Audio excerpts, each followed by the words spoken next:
Okay, good evening, everyone, and hope everyone's having a great day. It's a nice, beautiful, sunny Thursday on the Eastern Seaboard.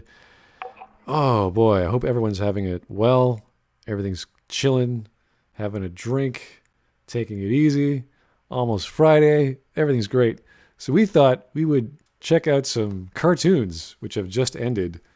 And instead of watching the entire thing, we'll see someone's response and see what the whole spiel is about She-Ra, because I've never seen the new Me series. neither.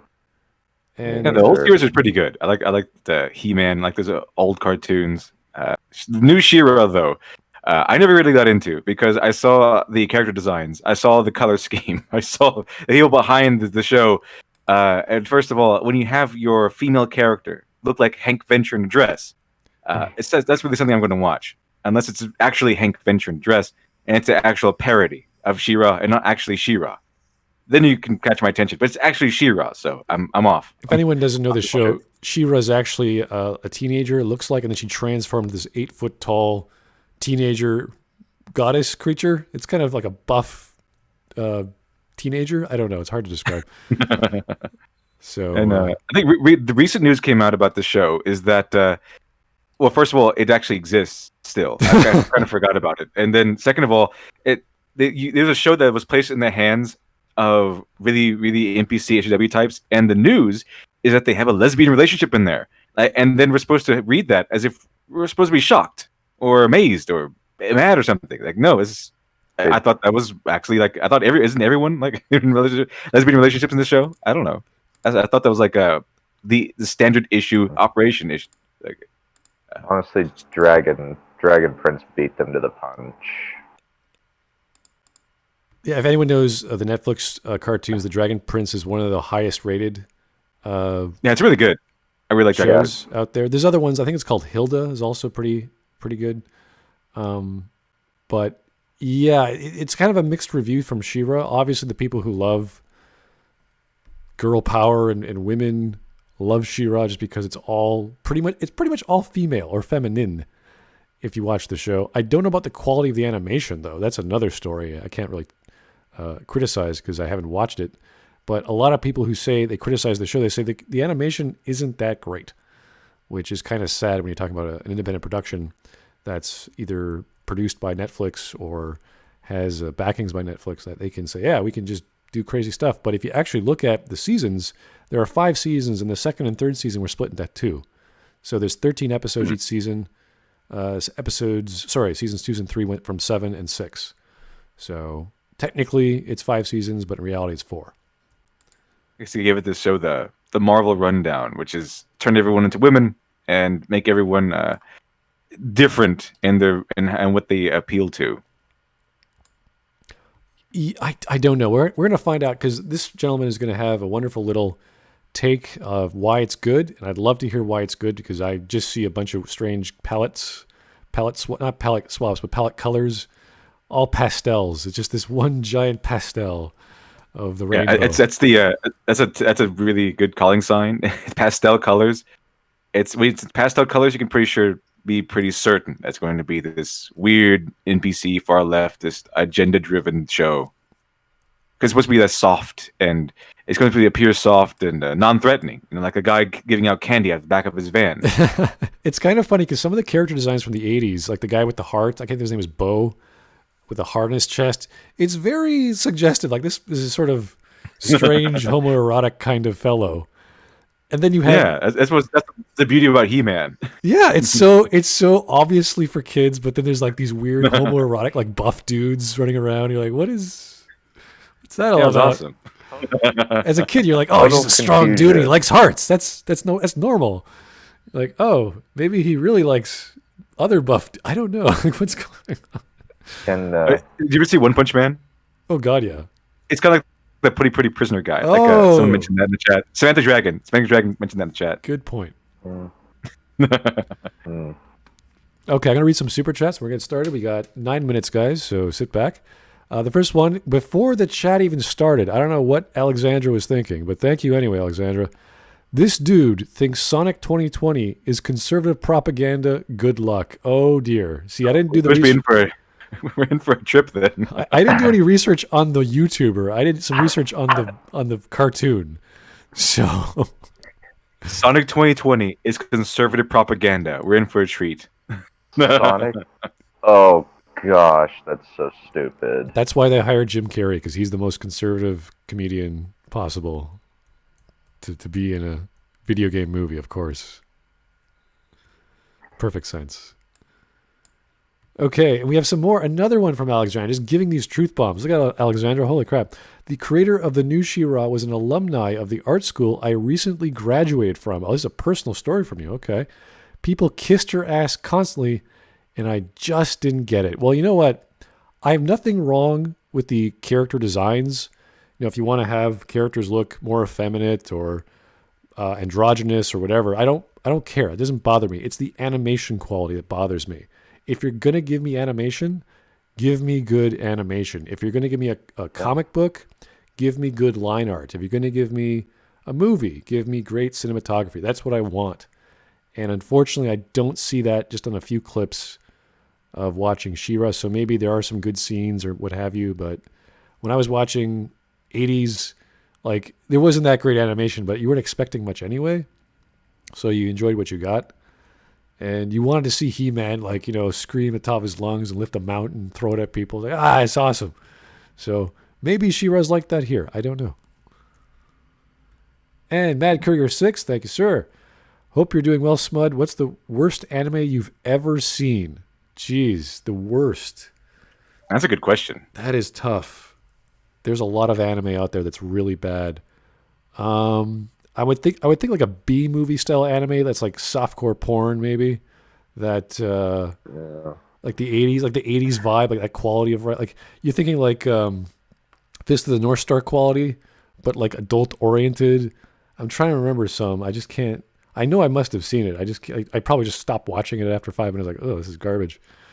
But anime itself, I have to think. That's a tough question because I only watch the good stuff, and I only remember the good stuff. Yeah. What's the worst of the good stuff, I guess, then? The worst of the good stuff? Like Ranma, half. That's probably pretty low tier. There's a lot of it, so it's like big and popular, but I never really got into it.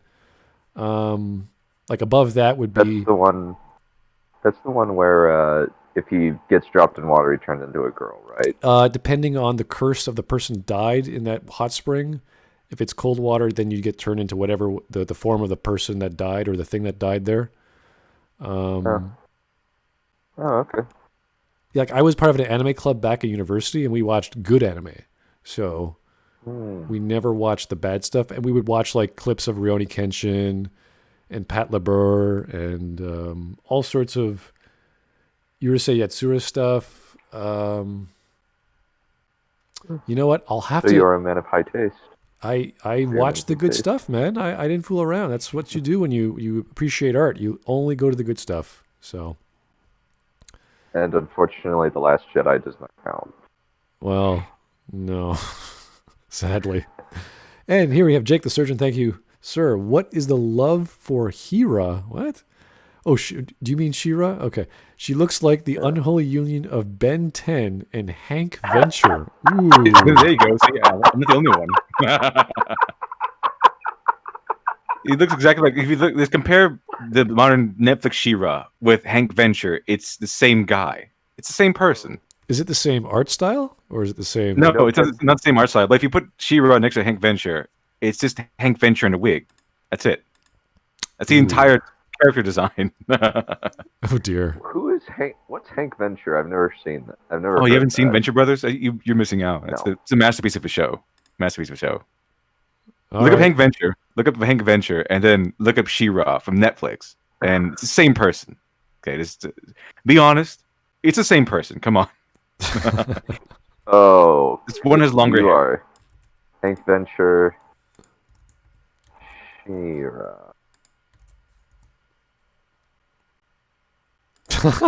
Oh, fetch your right.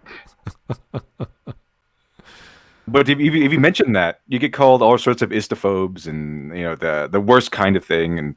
They say that you're a predator or whatever it is because she's underage. And you're telling her that's power. That's the same exact mentality. Did you know remember the new Hulk, the new She-Hulk? Have you seen that? The controversy surrounding that one? I know that Dana Schwartz is apparently a foul and abhorrent human being. Well, the whole thing is that the old She-Hulk, now according to another YouTuber called Cecil, he broke this down really well. Like the old She-Hulk is it's the opposite. It's like Dr. Jekyll, Mr. Hyde. It was always about Dr. Jekyll, Mr. Hyde sort of setup, where Bruce Banner, nerdy, is not kind of unself-assured, that kind of guy. And he kind of turns to a Hulk and becomes the Hulk, all angry and everything.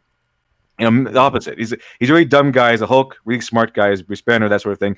So the She-Hulk, the original She-Hulk, is apparently the opposite, where she was like this mousy, sort of like a kind of introverted girl, and then very very shy. And then when she became She-Hulk, she became like the opposite of that, like the head cheerleader type, getting around, very very very social, that stuff. So basically, the Hulk, when you turn to a Hulk, you become the opposite of yourself. Now the new She-Hulk takes a different journey path. So the new She-Hulk, instead of I'm free to be this person I'm not, I'm free to be this very social person, whereas the original She-Hulk, now the new She-Hulk is I'm free to be ugly. That's the same mentality here. You're free to be ugly. And if you look at the new She-Hulk, it's basically a box with legs, but it happens to be a woman. Okay. Imagine a green fridge as She-Hulk. That's new She-Hulk.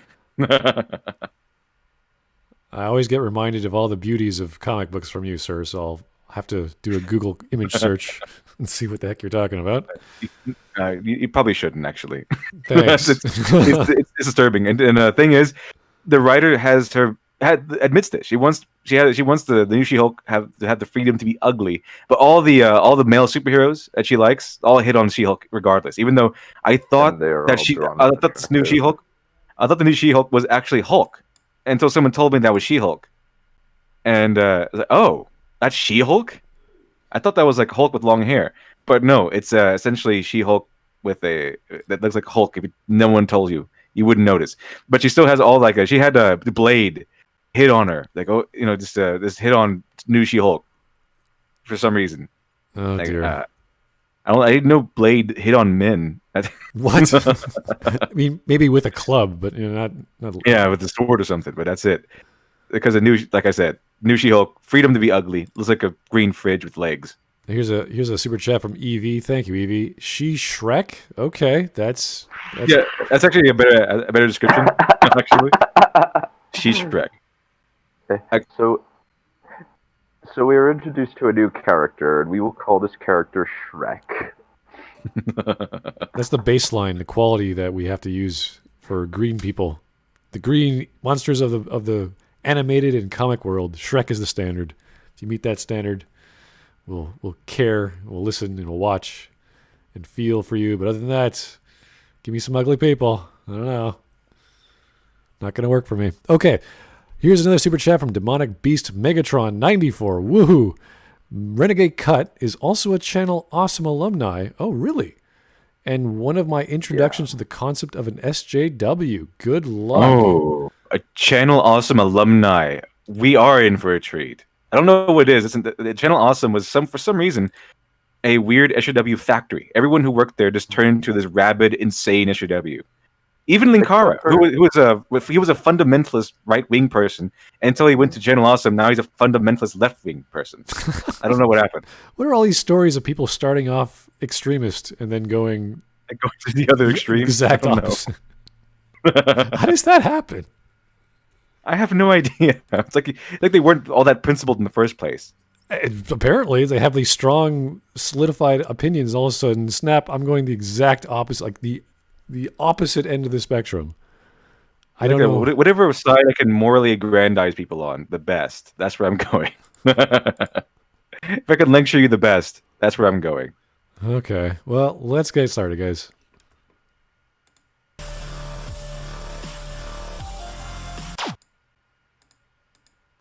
I'm not going to waste much time pushing back against the reactionaries who dismissed She-Ra. Reactionaries. He's already calling us reactionaries. I still don't know what everyone who says that, I gotta ask I have to ask them what they mean, because I think it's different every time they use it. Yeah, I don't even know that they know what they mean. And it's what is it? It's already starting off with I didn't want to make this video sort of vibe with me.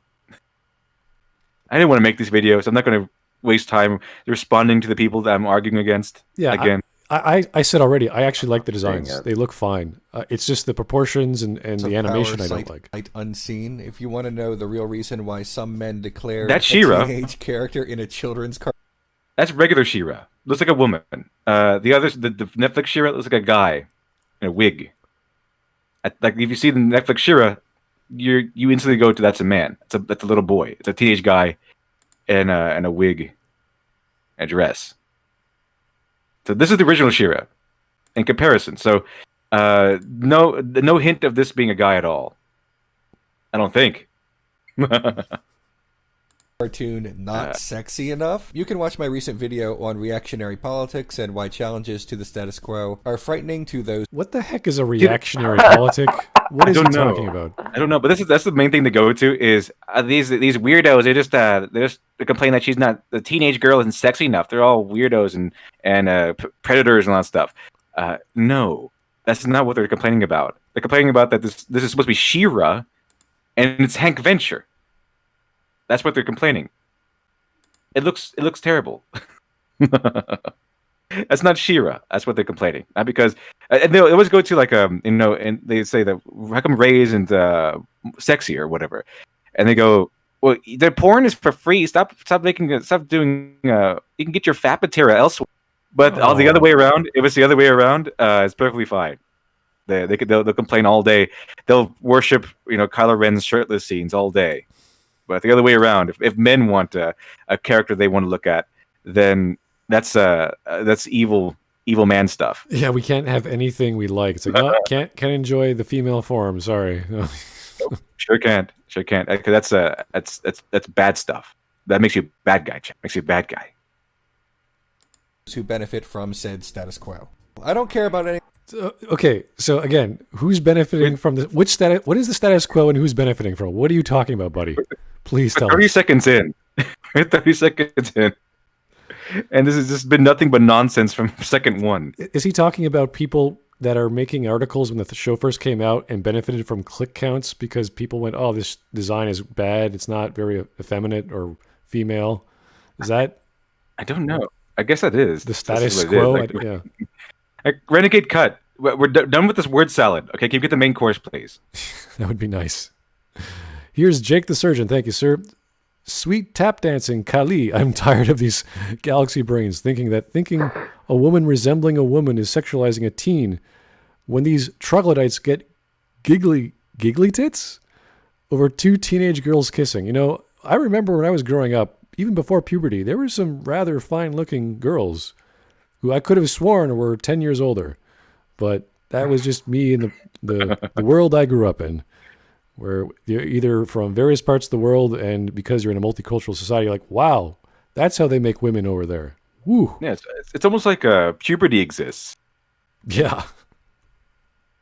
Yeah. And the weird thing is, like girls like Bianca Santos and other actresses that you see in the Duff just seem like they don't age past 19 or 18. It's really strange. It's really interesting. Oh yeah, it's very fascinating to talk about how you age and your diet and your workout routine, how healthy you are, how that affects your composition or your skin, how healthy you look. All sorts of factors go into how you look attractive or healthy. So there's lots of factors involved. I met a lot of women who love this sort of lotion. It's like this coconut flavored natural oils, and it's just this healthy. I love the delicious flavors you get from the kitchen. So when you put it over your body, it doesn't matter what denomination of human you are. You put that on your body. You're walking around the public. You're going to turn some heads because you smell delicious. So lots of things you can do, people, regardless of your age, to be gorgeous. So don't forget. And here's a criminal imagination. I'm probably not the best YouTube call sign, but we'll give you that. A good series shouldn't have to rely on Rule 34, ouch, to stay afloat. Here's looking at you, Cora. Oh dear, that was a low blow. That was But what I've heard, well deserved. well deserved low blow. Yeah, I don't know. Look at She-Ra's hair. Like look at the hairline. It's a man's hairline. It's a widow's peak and everything. Let's see how long this hair grows when she transforms into an 8-foot tall giant. That's a man's jaw. I want to make a more positive video for a change. I just want to talk about why the new She-Ra series on Netflix is good, actually. Yeah, okay, we're going to spend the first 30 seconds calling everyone reactionaries and predators and creepers and istophobes, all that stuff, and then I just want to make a more positive video today. Okay. What are your less positive videos? How do they start off? Just wants to lay down the groundwork to just alienate half his audience. It's like, okay. All right, everyone gone? Okay, let's go. As a man's hair, that is Squizgar from Metalocalypse. Not a huge fan of the sword hilt, if I know my medieval swords. I know that... should have run a Shadiversity for that one. Oh, yeah, no, I think he talked about the style of He-Man's sword, very similar to She-Ra's sword back in the 80s. So, always was curious about how thick that blade was. But anyway, here's Mr. X from CLP. I love my clips. 2,500. Thank you for the clips, sir. I don't know what currency that is, but that sounds awesome. They could have just made a show called Magical Lesbian Princesses, really. And no one would have cared. But they just had to deface an old iconic character. You know what? That's an interesting comment. Would this show have done better or worse if it didn't have the She-Ra brand? I'm curious. I would have done worse because they don't. They just rely. If we take the Star Wars example as an example, they don't actually put in the work or the respect to the genre or the franchise they're actually working in. It's just an easy way, like it's like Star Trek Picard, you name it. It's just an easy way to use a label with an already established built-in fan base, a built-in name, and they can just write whatever they want and be instantly famous, instantly successful. You know how much until I we learn. Preferred if Picard was like some other admiral, like some other retired dude in the Kurtzman universe of Star Trek. I'd be like, yeah, that wouldn't offend me as much. I'd be like, yeah, totally new guy. It worked a lot better, and because that wasn't Picard, that was Patrick Stewart. That was Patrick Stewart. Patrick Stewart. Sadly. Oh, another super chat. Thank you, Jake the Surgeon again. That's mighty fine poison in the well there, Mr. Cut. Yes, I think that's... You shouldn't do that, guys. When you're starting a video, do not alienate your audience, okay? You can alienate commenters because they say crazy things. And boy, do we have good discussions, but not the video. The video is for everyone. Yeah, Renegade Cut immediately starts off with the first 30 seconds of video. If you think that, if you disagree with me pretty much, if you think that this She-Ra is terrible design, or you have any critiques at all about this show concerning the character design and how quote unquote woke it is, then you're a reactionary bigot. Okay, now we can continue with my my more positive video. Okay, sure. That's the whole thesis. So let's begin. Quite possibly the worst argument about children's entertainment is it doesn't have to be good, it's for kids. When describing a bad children's movie or television show, I think we can agree with that. We want it to be good. We want everything to be good, so it doesn't matter if it's for kids or adults. And interestingly enough, like a show like The Real Ghostbusters that J. Michael Straczynski wrote was greatly for kids, was very funny, and had a whole bunch of little adult humor in there, but he hid it behind really complex words that unless you had the dictionary out and could listen to everything Egon was saying at the time, you wouldn't catch it. So he was clever in that. So there's all kinds of great cartoons out there, like Gargoyles, like Spider-Man, like X-Men in the 90s. Gargoyles was incredible. That was one of my favorite shows. And it was for kids, but it was also for adults. That's the beauty of those shows. Yeah, I think that's kind of like probably Marina Sirtis' best performance is voice acting as Demona, I think. Demona, yeah. And you know, of course, Riker was Xanatos. Yeah, that was probably, I would say that's William Frake's best performance ever. Xanatos. And Worf was in there. He was played one. He wasn't the main character, but he was in there for about one episode. Yeah. 3 actually. Michael Dorn. Michael Dorn was in there. He was Tombstone. He was in it for 3 episodes, I think. That's him. Tombstone. Cold Stone, I think. The Cold Yeah, it was cyborg. like something stone. Yeah. But yeah, that was Michael Dorn. Like, that sounds familiar. And I looked him up. That's Michael Dorn. Awesome. Yeah. And then I think what Brent Spiner was, I think Puck or somebody. Oh, He yeah, I was think you might be right. he was the butler. He was the butler. Yeah, that's right. And Yeah, he was I knew Puck. Brent Spiner was in And there he somewhere. was Puck. He also Yeah. voiced Puck. No spoilers. No, it was a great show. Yeah. I love gargoyles. It's extremely callous. You wouldn't say that about food or water or clothes or anything people need or want. Children's entertainment. Yeah, so the question is, what is good children's entertainment? Like, what's the point? What's the goal? What are you trying to achieve? It's the same with any other entertainment. What are you trying to do in an action adventure, a romance, anything? So that's good. He's laying it down. But he has to tell us what makes good children's cartoons or entertainment. So, Well, no, you notice all the good children's cartoons. They also appeal to adults. I think it's because that when the cartoon is targeted towards children, but adults can also enjoy them, it means that show is not talking down to the children, and that the children are being respected as an audience member. Yeah, I think a big part of it is basically the storytelling is not ridiculously sophisticated, kind of like how Inception kind of gets overly complicated, but they don't shy away from doing important things within the plot to keep the kid going along through it. you generally Would don't. that be inaccurate? Yeah, you generally don't want to complicate plots or stories for kids. You want it to be super clear that this is the good guy, this is how they behave, this is their goal, this is the bad guy, this is how they behave. So this show probably does that in a good way. So it's very clear, especially when you have, well, maybe not especially because the color palette's all over the place with the rainbow here. But if you look at the original He-Man, Skeletor, dark, purple, black, very dark tones. He-Man, bright, skin tones, white. He's got green, red, all these bright colors. So, yeah, you want that message to goodness and badness or virtue and vice to visually appeal to kids, to be super clear. Obviously, the language has to be simple as well.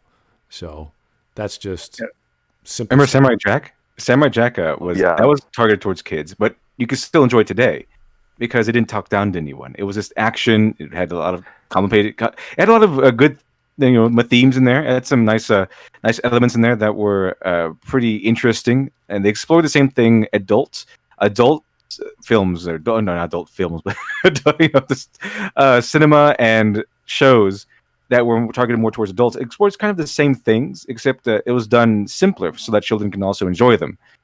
And it was so Samurai Jack was pretty much at face value. It was everything was up front. It was explained pretty well, but it still explored the same things that other shows did. Also, as the protagonist, it was mostly done through visual storytelling, which I think that kids very much gravitate towards. And also, CWC Trixie mentions who would win, Xanatos or Tony Stark? My money would be on Xanatos. Yeah, my money would be on Xanatos. Tony Stark is, for all that he is an intelligent guy, he's kind of a clown. Xanatos is not a clown. He's Xanatos crazy. Is actually very.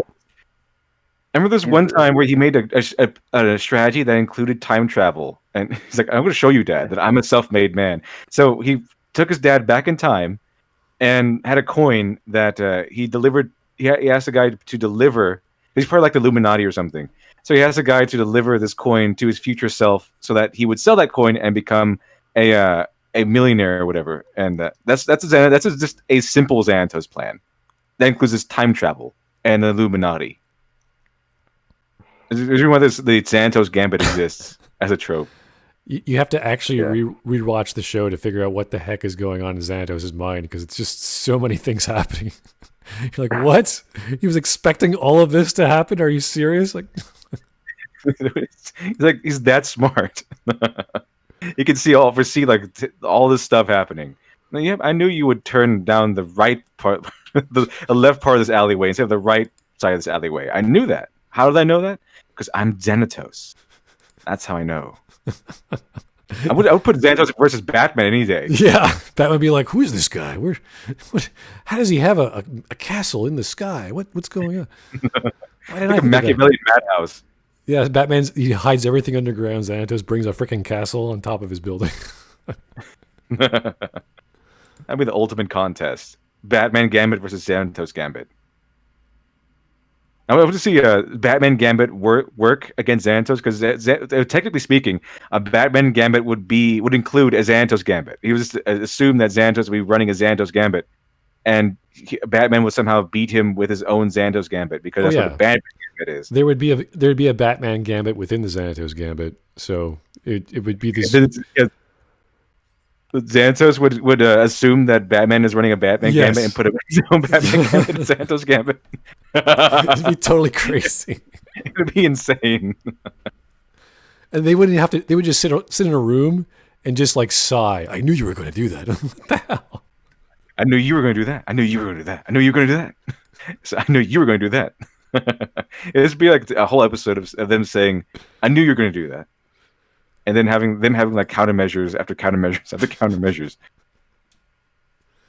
And then the Night Falls and the Gargoyles come in and beat everyone up. And you're like, okay. Yeah, that's what happens. Yeah, it doesn't matter what your plans are. Goliath is going to come in and punch you in the face. Crush you. Yeah. I love Keith David so much. That's so awesome. That's the first thing I was reminded of when I played Mass Effect for the first time. It's like, oh my god, it's Goliath. That's Goliath. Needs to be of high quality and teach excellent values because children are even more susceptible to internalizing the values of the media they consume.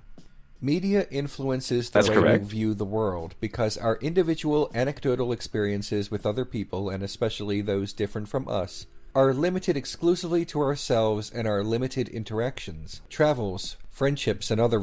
Okay, this art looks unfinished. Like, it looks like they were halfway done doing the art. And then they just made it into an episode. Terrible, yeah. It's almost like it's like a flash animation, and they didn't bother to do all the shading. And I'm okay with that. Like they kind of found a flash animation from 10 years ago or something, and kind of switched it up a little bit, and then made that into a Netflix show. I don't mind the character design and the color palette. It's as weird as it is. It's the animation that sort of irks me, just because I know they could do better. But if you're using flash animation, and I think this is what it is, I don't know. But if it is, you can do so much more with it. So, and the thing is, this is the world of He-Man. It's supposed to be a little more brutal than this, a little more brutal looking. If you look at the original He-Man, you look at the like 2000s He-Man, everything looked a little more brutal than this. Looks very safe, like a safe space version of He-Man's world. Everything's pastel, everything's nice and soft, and non-threatening. It doesn't feel like the same world as He-Man. Well, He-Man was like throwing freaking mountains at people, so I don't know if it's compare it to this one. He's running giant tigers around. He-Man's show OP. It's ridiculous. Oh, Jake the Surgeon, thank you again, sir. Fun fact, they put out 5 seasons in less than 3 years. I did not know that. I thought there were 5 seasons in 4 years. Okay, cool. I know this was a show. I heard about it, but I kind of forgot about it. I didn't even know it was on air. I thought it was yet to be released. But I guess it has 5 seasons now. Awesome. Yeah, it kind of had the niche appeal of, I would say, what's that brony show with all the My Little Pony? I think that's My Little Pony. Yes, My Little Pony Friendship is Magic. Yeah, it's the same idea of there's a lot of female characters or effeminate characters, and it's sort of all the females are in charge. It's like, okay, fine, whatever. I don't care. But it makes you go, what happened to the men? Like, where are the males? Is it like some sort of society where women are in charge? Is it because genetics? Is it just because you like pretty things and girls are cool? Like, what's the message there? I don't know. So I didn't know, because that show is supposed to be targeted towards girls, but it developed a huge male fan base for some reason. But it still remained the same, and that was fine. There's nothing wrong with that. Yeah, but, people can enjoy the art, the stories. These should be shows. If they're for kids, they're just as good for adults. So we have to evaluate why that is. I still don't know. Yeah. And from what I've heard, it wasn't politicized or anything like that. So it was just a show. The only problem with things like shows that people tend to complain about is when they're politicized, and you can tell they're pushing an agenda. It kind of has that slimy, bitter taste to it. Yeah. That they're pushing an agenda. As far as I've heard, no one is saying anything agenda wise about that My Little Pony My Little Pony show. It was all about different other things, like how good the story is, all that stuff. So, but never once have I heard anyone trying to push a politics within the show. So maybe some people might have interpretations of the show that are politically leaning, but the show itself and how most people talk about the show, it's not politicized. So there's no problems there. You can whatever. It doesn't. I might not like the show, but there's no problems there as far as I can tell. With She-Ra, it was heavily pushed in the marketing, how quote unquote woke it was and stuff like that. So that's where the main problem I think is, because we know that they're pushing things onto us, and we don't really like to be preached to. No, that's why environmental movies died in the mid-2000s. Here's a super chat from EC Cons. Thank you, sir. DreamWorks made a Voltron show. Oh no, that's one of my favorites. Have 8 seasons. It's good. It's really actually good. It's good, really. Yeah, the Voltron remake is actually very good. It was Voltron and Grandizer Go, I remember, back in the day. The few Japanese animes that were translated to American audiences. It was like, this is crazy. This is ridiculous. I love it. Yeah, it's actually more dramatic, and though Lance is kind of annoying. Oh, the stuff in that show was crazy. Like, they were like defending the galaxy or the universe. It was like, they're so powerful. You're like, okay. Yeah. How the giant mech fights are awesome. And like they are so amazing, and the robots look great. Also, it has one of the best like hand-to-hand fights I've ever seen in a cartoon. Really? Wow.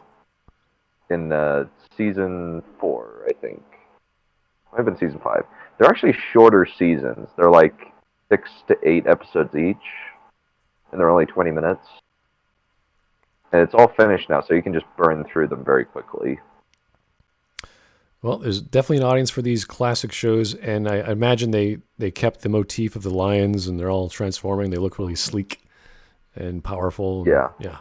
Cool stuff. Yeah. I really like I like the original Voltron, as far as I remember. It was really good. The original Voltron is really good. I like that. The Row Beasts.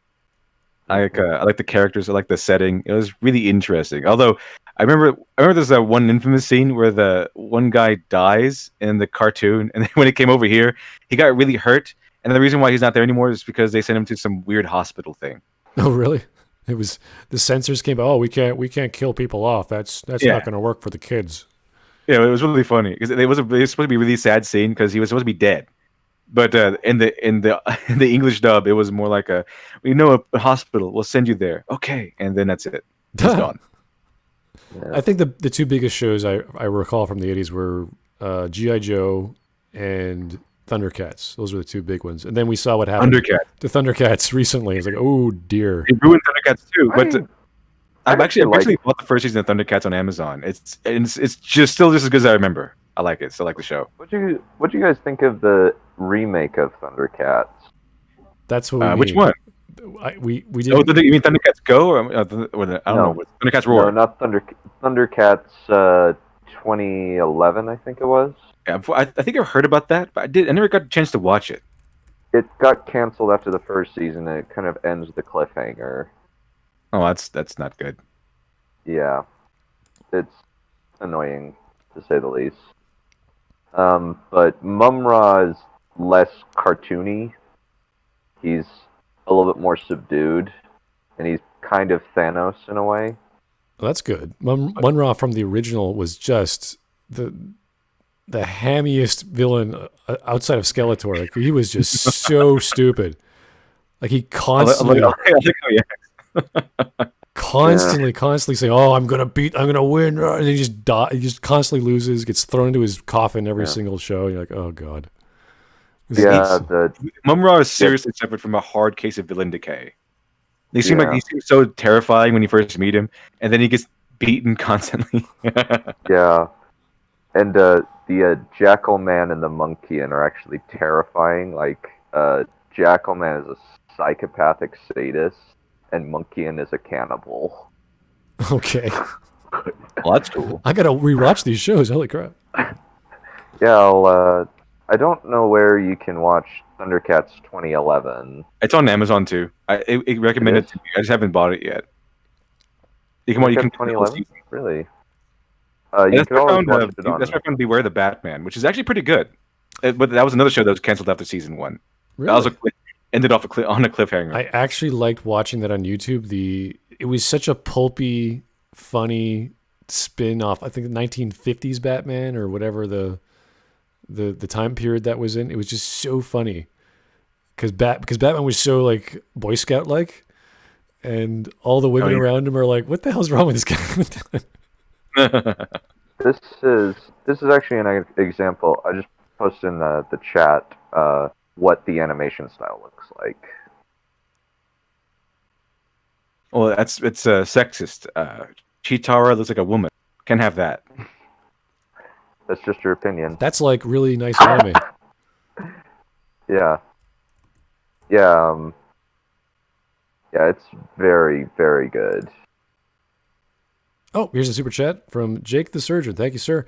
MLP destroys this ugly crime against the optic nerves. Okay, well, different strokes. I think MLP is also pretty colorful. It's brighter than the pastel colors of She-Ra.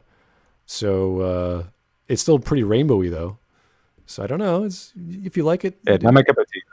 Unless My Little Pony puts in like a body count, I'm not really going to be watching it.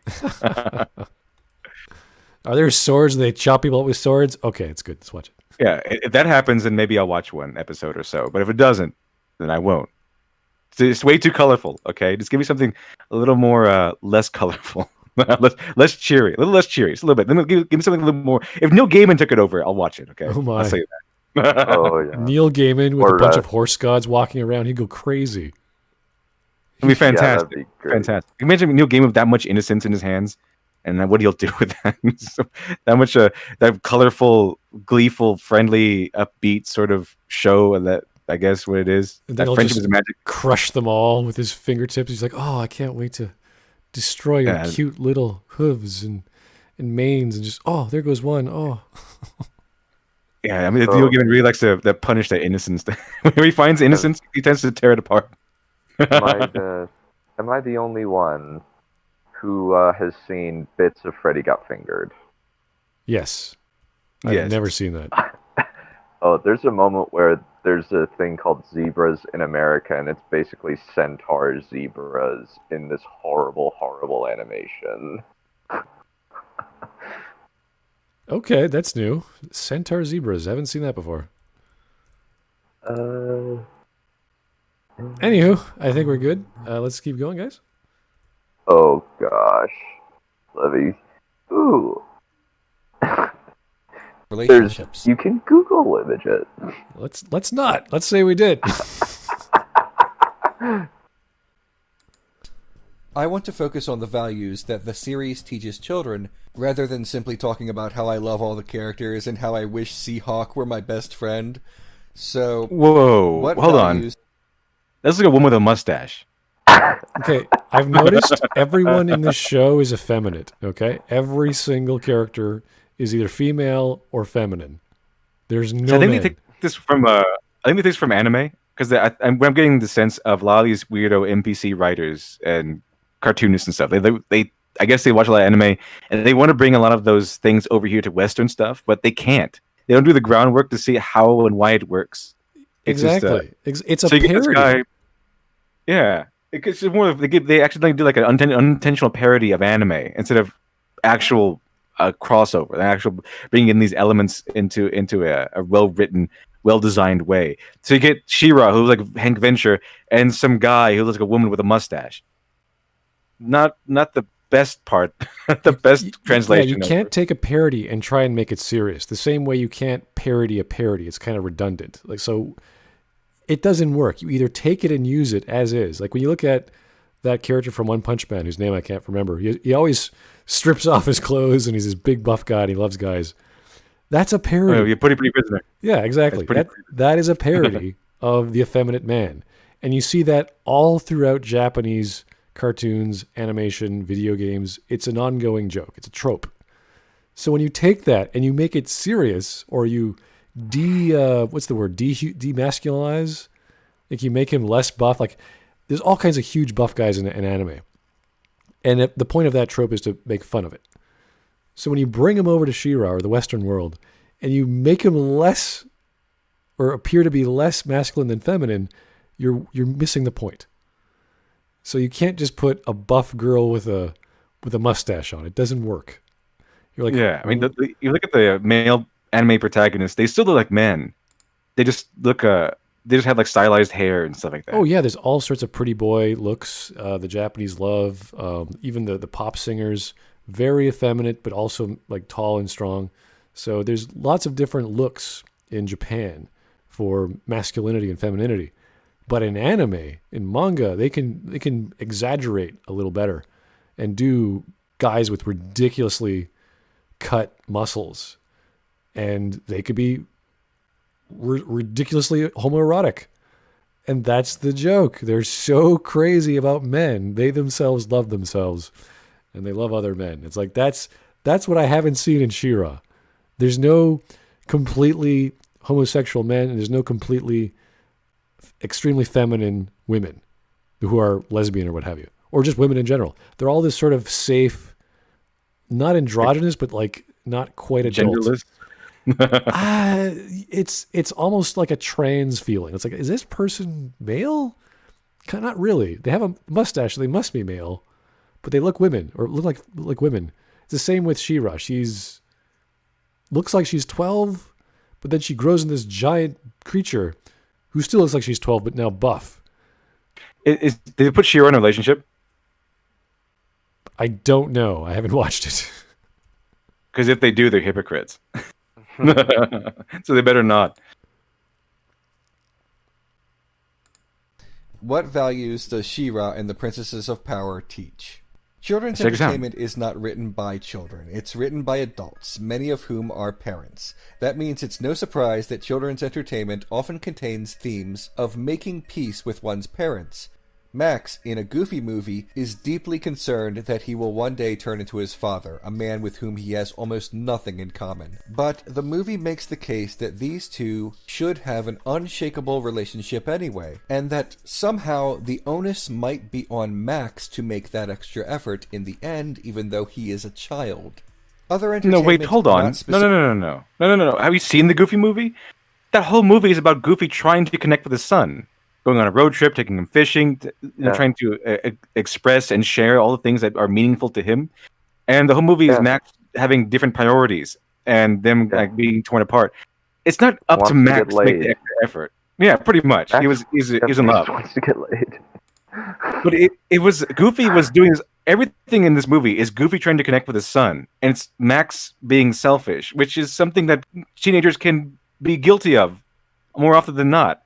So it's just not. It's not about saying the message that you as a kid need to put in the extra effort to connect with your father. It was more along the lines of just people being people, because these adults, having already had plenty of real world experience, can put that real world experience into a movie and make it for kids, and just deliver a real human message that actually happens in real life that people might actually be experiencing now. So. No, it wasn't. The goal of that movie was not Max has to make an effort to reconcile with his dad. No, because anyone who watches that movie can easily see that it's Goofy trying to make all the effort here and Max pulling away. And then the turnaround point is that they finally kind of agree on something. They kind of connect because I think they're getting attacked by a Bigfoot or something. And they're on. Well, actually, it's when first Bigfoot happens, and then you have the moment where Goofy realizes that Max has been editing the map to and go to where he wants, and then Left they and right. and they're in the river and they're fighting until finally they come together and start singing a song together. That's the moment where they're. It's Goofy and Max being like on the opposite. Goofy trying to connect with his son, Max refusing. The open road song. It's all about that. It's like a personifying in song what those feelings are, and then it goes into it kind of crashes and burns when they're doing the whole left to right Maxi scene where Goofy actually gets mad with Max because he finds out that Max is is lying to this whole time. And then it kind of the shoe kind of flips over, the coin kind of flips, and now Max is trying to connect with his dad because he's been, he did wrong. He feels guilty about this, and then they reconnect towards the end, and it's fantastic. It's awesome. So it's not Max putting in all the effort to connect with his dad.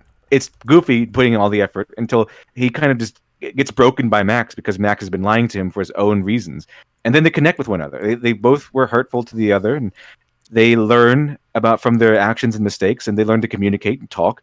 Mainly thanks to a Bigfoot, and then they reconnect, and it's a happy ending, happily ever after. That's why the movie's so good. Yeah. And so total misrepresentation here. Total misrepresentation. Also, Max is frightened of becoming his dad if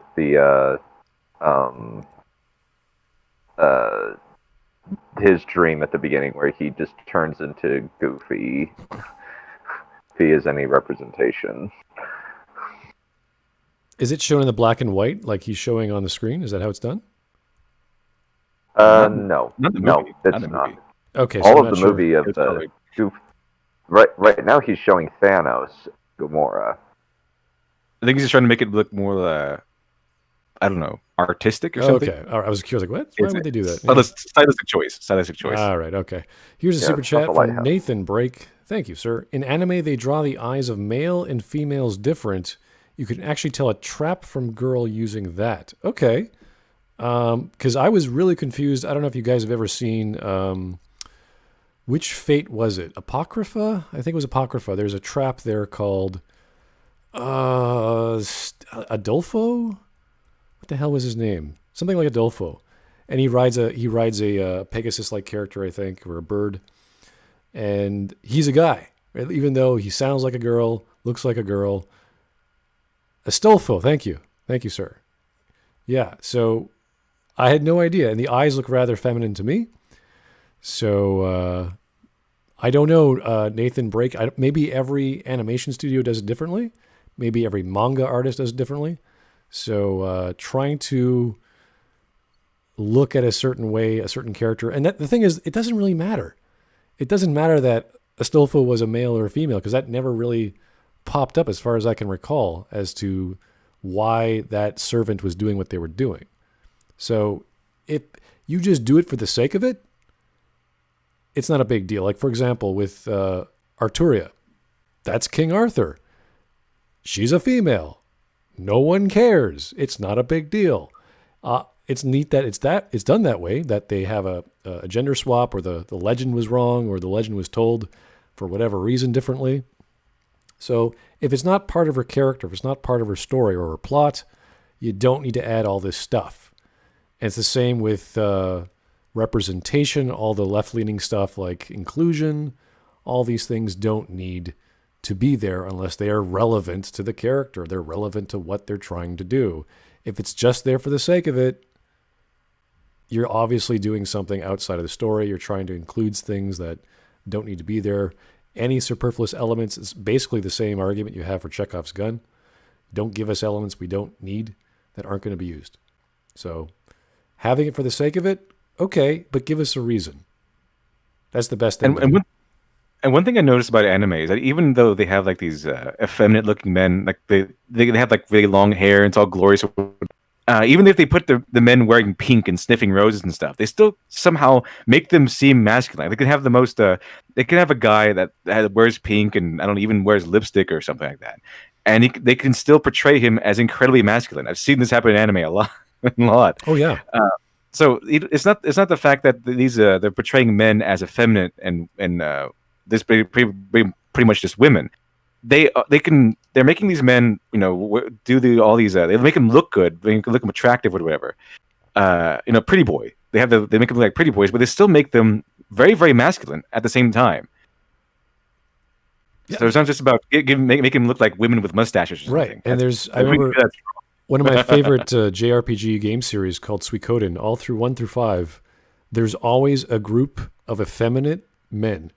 And sometimes they're big and bulky, sometimes they're weak, but once you know that music starts playing, it's like, oh, this guy's gay. Or he's really into he's really into tailoring, or really into changing the style of your GUI because it's a window guy, or there's always some gameplay element with him and why he's so sensitive to color or art. Like I love. I always go back to the episode of Samurai Champloo, the one with the Dutch guy, and he comes in and he's like he tries to pretend he's Japanese, but he obviously isn't because he's like 7 feet tall. And he has blue eyes and red hair and everything, but he goes there because he's gay. I mean, he wanted to go to Japan because he learned that they're more accepting over there of men like him who like other men. And you learn about this by him being attracted to this woman on stage, and it turns out that backstage it's not a woman, that part is being played by a man. And he's like, I like men better. And then he goes into this whole backstory. And it's fantastic. It's done very maturely. It's done very well. And to this day, it's one of my favorite episodes of Samurai Champloo. And that's pretty much that's saying something, because I like every single episode. Maybe except for that Biwa one with the mushrooms and stuff. But that was a little too trippy. I don't know if that even actually happened. But most of the episodes were really good. I mean, all of the episodes I liked. Every single one. Even that one with the mushrooms. It's just maybe I like that one a little bit less than the others. But the one with the Dutchman, that is one of my favorite ones, because it explores so many things. The elements behind that episode is why I really enjoy watching Samurai Champloo, because it goes into it deep dives into other themes and other perspectives and things, and it really makes you ask these questions and explores different characters. It's kind of like how the guy who writes Lone Wolf and Cub, the guy who wrote Lone Wolf and Cub, he was one of his reasons for writing is that he really enjoys diving into characters. So that's kind of what Samurai Champloo also does. It really dives into characters a little bit, even the tertiary ones. That's what and that episode in particular really gets into it, and it really uses it to its full effect. So I remember this reminded about that every time they bring up these, how they call us like istophobes because we don't like their thing. And it's like it's because you're doing it like an amateur. You're doing it wrong. You're doing it like with a very unskilled hand, and we can see that. It's very blatant that we can see that. Yeah. So the elements themselves aren't neither good nor bad, but having elements for the sake of it doesn't matter what it is. If there's no reason for it to be there, it's got to be cut. Kind of obvious. So that's why we look at a show like this and go, why is everyone female? What's the story there? Is everyone supposed to be female? Is it a matriarchy? Is that the point? Yeah, the thing is, it's supposed to be in like the same world as He-Man. Like She-Ra is very connected to He-Man, so we know that like there's men in this world. Men exist. That He-Man exists. Apparently, but they're very rare. They're privileged. I see Nathan Childress, Gordon Ramsay voice. You're doing it wrong. It's wrong. But certainly enjoyed by children, like superhero movies, portray distant parents as people who still, deep down, love their children, no matter how abusive they might otherwise be. She-Ra says no to all that, and instead depicts two separate... That's a boy, right? I don't know. I was about to ask that. Is that a boy or a girl? That's very androgynous. That's a very androgynous design. This is like an anime boy, like from one of those more kid-friendly anime. Because you got the baby blue color, but you also have the light purple, and it's like the hair is also a light... Is this... Like, what is going on here? If this were an actual anime, that would be a male protagonist. It's just confusing. Relationships that teach children the difference between a good parent and a bad parent. Glimmer's mother, Queen Angela, is... Okay, so is this Glimmer? It looks... Okay. Okay, what is that behind it? Like, wait, is that a guy? That's Bo. That's Bo, man. Don't you remember Bo from He-Man? He had that heart on his chest. Oh, that's him. That is him, isn't it? Oh, that's terrible. That is a guy. That is a guy, maybe? Possibly. Well, obviously it's a guy. He's got a heart in his chest. And I don't know, because they might have changed him for the show. Every time you watch He-Man or She-Ra, like, what are those guys in the background? What are they dressed as? Like, what's going on over there? But this looks like more like a masculine woman. Doesn't look like a man to me. It's hard. Yeah, it's hard. Is protective of her daughter, something that bothers Glimmer. But the Queen is also willing. Also, how come the one person that they've shown so far is that it actually looks like a woman, and that is a woman? How come that person is portrayed as an abusive parent? According to this, it's portrayed as an abusive parent according to this video. Like, oh look, this person, we can actually tell what they are, and they're a bad guy. I think he has to explain it. I'm not sure what he's saying yet. To give Glimmer responsibilities that allows her a great deal of independence, especially by season 2. The Queen is a good mother. She is strict when necessary. Okay, so it's a good person. All right. So his argument is that this show teaches good and bad parenting, I guess. Well, that's good. He set up this whole narrative of these writers being parents and then having a one-sided sort of ideal from these parents wanting to reconcile with their kids, and then it immediately jumps into this. And this person, this queen, is kind of being like the foil or the antagonist to her daughter sometimes. Like, how come all of a sudden the one person we could tell who they are, you already painted up as maybe we're going to be hating her, maybe? Maybe? Appropriately concerned and proud of her daughter's accomplishments. Glimmer and her mother don't always get along, but their arguments are common in the give and take. What is that weapon? I can't even tell what her weapon is. Is that a glaive? Is that a blade? Like, what is she a wizard? Like a wizard staff or something. Like a wizard staff. Is it a wizard character? Everything about this character, I'm like, what is going on? Is she, like, does she fly? Does she have wings? Apparently that's a girl, though. I think that's what he said. It's a daughter. Well, so. Okay. Between mothers and daughters. The relationship shows children that their parents may occasionally get on your nerves, but so long as they ultimately treat you with respect, the relationship may be worth maintaining into adulthood. She-Ra and Ketra's adoptive mother of sorts is That's an odd thing to say. Maybe the relationship when you get older is okay. It's like, I hope so. Jeez, what are you talking about? You would hope so. That's an odd statement. It's like, yeah, when you're going to grow up, you might not like your mom anymore. Like, whoa, really? Oh, what happened in this story? Jeez. Weaver, an abusive parent who shows clear and open favoritism toward one child over another, lies to both of them about the world, and generally cannot be trusted. By contrasting a good mother-daughter relationship with a bad relationship, the series educates children on whether their parents are just the regular kind of annoying, or if they are actually dangerous. Children don't... Regular kind of annoying or dangerous? Jeez, what the hell, man? And it's between a side character and a villain character. All right. I mean, that's one way to tell a story based off role models, if that's the message. And doing this sort of thing again, like hopefully he provides evidence and examples, because he's just doing the thing that a lot of these Last Jedi defenders do: play clips in the background and hope that we can like take for ourselves and make the assumption that these are instances that relate to what he's saying. But it'd be a lot clearer. His point would be a lot clearer if he actually said these points and then gave us examples from the show. Because maybe I haven't seen the show, which I haven't, and then maybe it'd be a lot helpful, a lot more inclusive if you could include examples and specific examples from the show. So hopefully he does that next. Need to be told that their abusive parents really do love them. They need to be told the truth.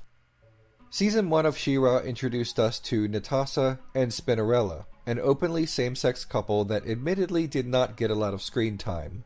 Season 2 introduced us to Bo's fathers. Whoa. What's going on here? Let's just keep going.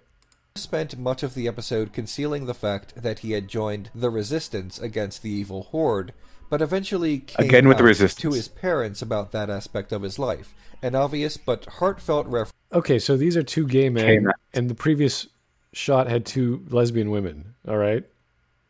Yeah, I'm not impressed. This is the Marvel makeover. I mean, I don't care, but where did these babies come from? Like, who's the surrogate? the stork. The stork just brings. If they want to show family life, you have to actually show the family unit working. And I'm like, okay, how did this start? Who was the surrogate mother? Who was the surrogate father? Women, the children do not come from women. Okay, they come from storks. Yeah. Is there an adoption agent? Is the country in war and there's all these children lying around that have to be taken care of? Is that the message? Two women fall in love, or two men fall in love, which is the actual biological way things go. Yeah. 2 men and 2 women, and then the stork just drops off a baby every once in a while. Eventually, that's how biology works.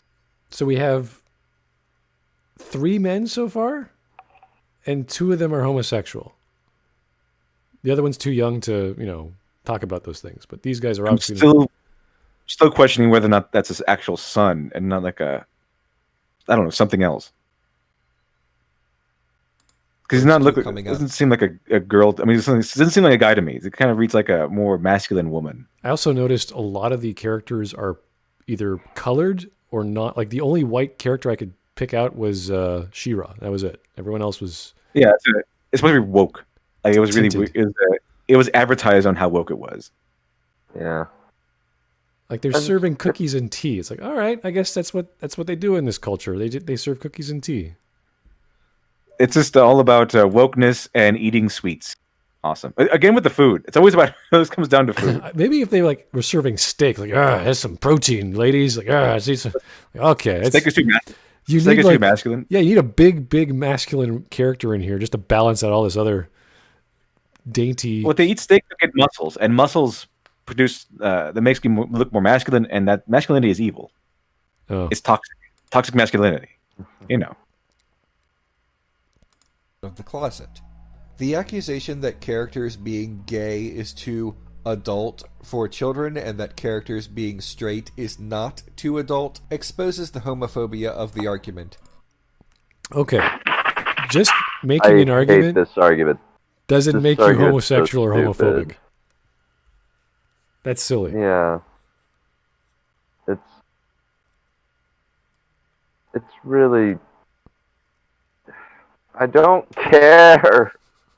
Just write a good character. I don't care if they screw a rabbit or screw a guy or screw whatever. Just make him a good character. No, the YouTuber That Umbrella Guy actually had this kind of reaction where he's a dad, so he has his 2 little girls, and he read a comic he read a Batgirl comic where they were talking about one of her friends coming out as trans and being misgendered at a fertility clinic.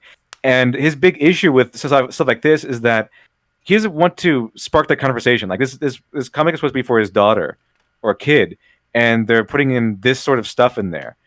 And then what the kid is going to do? Like, mommy, daddy, what's a fertility clinic? What's trans? Because they don't know this stuff. And then it's going to you went to the store to buy your kid a entertaining $5 comic, and now you're suddenly locked into a conversation about transgenders and sexuality and all that stuff. And a lot of these parents don't really want to be dragged into that conversation with their 6-year-old child. And let's be clear, we don't personally care. Like no one here really cares whether there's a whole bunch of females loving females or males loving males. This doesn't bother us. It's why. What's the reason for these two are together? Because we just had a homosexual couple. Now we have another homosexual couple. Is this the norm? Does everyone just become homosexual? Is that it? Is this the world? If that's it. If you go by Marvel, if you look at Marvel's example and this, then yeah, that's woke means that pretty much. That's the new norm. That's the way things go. Well, I guess children are produced by storks, like I said. Yeah. I guess. Here's another wonderful YouTuber. I still criminal imagination. Talk Bobhead talk maybe blank turn. Animation's more stiff than Biden at Girl Scouts. Ooh. That says a lot. This chat is landing the punches today. Poo pow. Look out. Okay, so yeah, homophobic, no. We're just questioning what is going on with all these characters being I don't know. Is this effeminately gay or is this just normal gay? I don't know what to call it. Maybe the heart is a crest of the family. That could work. That could totally happen. But yeah, little strange. A lingering suspicion about anyone who is not straight somehow being inherently deviant, dirty, or dangerous. Well, I would say deviant, yes, by nature of the term, but no, not bad or good. It's just different. Well, I think here's the thing. It's the showrunners and the creators who put this stuff at the forefront. Do you remember anything about any sort of relationships in the regular He-Man? It was kind of like, the homoerotic stuff is in there. That's fine. It was kind of even funny, stuff. But the thing is, it was never this overt. It never actually dove into the questions of is He-Man actually gay and all that stuff. It really doesn't do that. It's more like action focused. It's like Thundercats. Asexual. It's asexual. I mean, there might be some tension there between does he like Tila? Does he not? But it's not really all that explored. Maybe explored when at the end of an arc or something. But it's not really like the constant focus of the show. And they bring what they did here. Wokeness brings up all the stuff and make the show like an action focused series, or what should be an action focused series. Focus more on the stuff they want to focus on, which is these social issues. And so it's these people that bring it up, and you can't really blame people for commenting on it. You brought it up, and people who watch the show are going to comment on it and give their own opinion on the things that you actively show them. Go out of the way to show them. So just because there's some people that agree, there's some people that agree, and there's some people who disagree with how this is being portrayed and how what the focus is being focused on, what is being focused on. And suddenly it's because they don't like it, because they don't really approve of it all that much, even if they're not disapproving because of their sexuality, and what the real disapproval of is on the fact that they don't really want these conversations to be brought up with their kids and stuff just yet. That doesn't mean they're homophobic. Doesn't mean they're istophobes or anything like that. But according to this, you disagree once, you are instantly a bad, evil person. Or it could just be that they choose not to put that in the story because it doesn't have a place there. I would think some expository dialogue of what the hell is going on would be pretty nice to have. It's like, why is everyone happy? Why is everyone gay? What's going on here? Can you just answer the simple question? It's like, oh, there's something in the water. Men and women don't get along because we have so much power. There's a power struggle, so we hang out with our buds. We develop relationships that way. That's natural. It's like, oh, all right, fine. I don't care. As long as you give me a reason. It's a stupid reason, but at least it's a reason. The big problem is they focus so much on it. That's it. If they just did what anime does, what they do in Japan, but they have plenty of homosexual characters in anime in manga, plenty, and nobody cares because they're just people over there. They're not. Here's my gay character. Let's show him off and look at this, how awesome it is, and how awesome this person is, and look how woke and awesome I am as a writer for creating this character. And then the character has no personality. It's just his personality is just his sexuality or something, which is actually pretty offensive to actual homosexual people. But that's the big difference. In a lot of these woke works, it would be fine if they were just there and kind of like, existing as people. Like, okay, he has two dads, whatever, it doesn't matter. But they bring it out into the open and they make it a focus. Like, look at it. They get the audience like, look at this, look how awesome we are. Isn't this amazing? And the audience is like, okay, where's the action? I thought this was an action show. You're homophobic then. Yeah, there's plenty of examples, even in modern gaming. The whole big talk about Persona 5 and that silly scene that meant absolutely nothing to the overall message of the story or the gameplay. There was even a guy in drag called Lala Escargot. Fantastic character in the story. Owns a bar, provides some insight to our hero. It's fine. Yeah, a person owns a bar. He can dress however the hell he likes. Dress up like a woman, be smart and wise, mix a cocktail. Fantastic. Great. Totally works. Yeah, I would match the Dutchman from Samurai Champloo. By the way, he's a tertiary character. And maybe secondary at best. But I would match that guy and how he's characterized in one episode against any of these woke characters. Any day. All you need is a little bit of background, just a little bit of world building. Why are these men the way they are? Done. Thank you. Why are these women the way they are? Okay, great. Let's go. Let's get on with the story. Not all these questions. Is that a Hank Venture in a ponytail now? That's Hank Venture. It's still Hank Venture. Okay. Just stop pretending. Yeah, that's a dude. That looks like a dude. That looks like a teenage dude. These are three dudes. We're looking at three dudes. Apparently, two of them are women. Two of them are Or- women. The one guy that actually is a guy looks like a masculine woman. Or like kind of just they just look like three hermaphrodites. They don't look like they're just genderless things. Androgynous. Like how Critical Drinker described the Terminator Light chick in Dark Fate. The androgynous thing. The old canard of, I don't hate gay people, but children shouldn't see anything but straight people, usually trails off. How is that an old canard? Whoever said that? Yeah, I hear that all the time. What is he talking about? Every time I get on, I just walk down the street. Yeah, children shouldn't. I don't have nothing against gay people, but children shouldn't see gay people. I just hear that all the time. All the time. It's annoying when it's shoved into your face is the issue. When it feels just like they're just putting it in there for the sake of putting it in there, and they're not actually developing the character because of their preferences. It becomes more like a bait and switch. Like, okay, this is cool. It's an action show. It's going to be a lot of magic. She-Ra. It's going to be a lot of magic, a lot of bad guys, a lot of pulpish style, fantasy elements. And okay, I only watch it.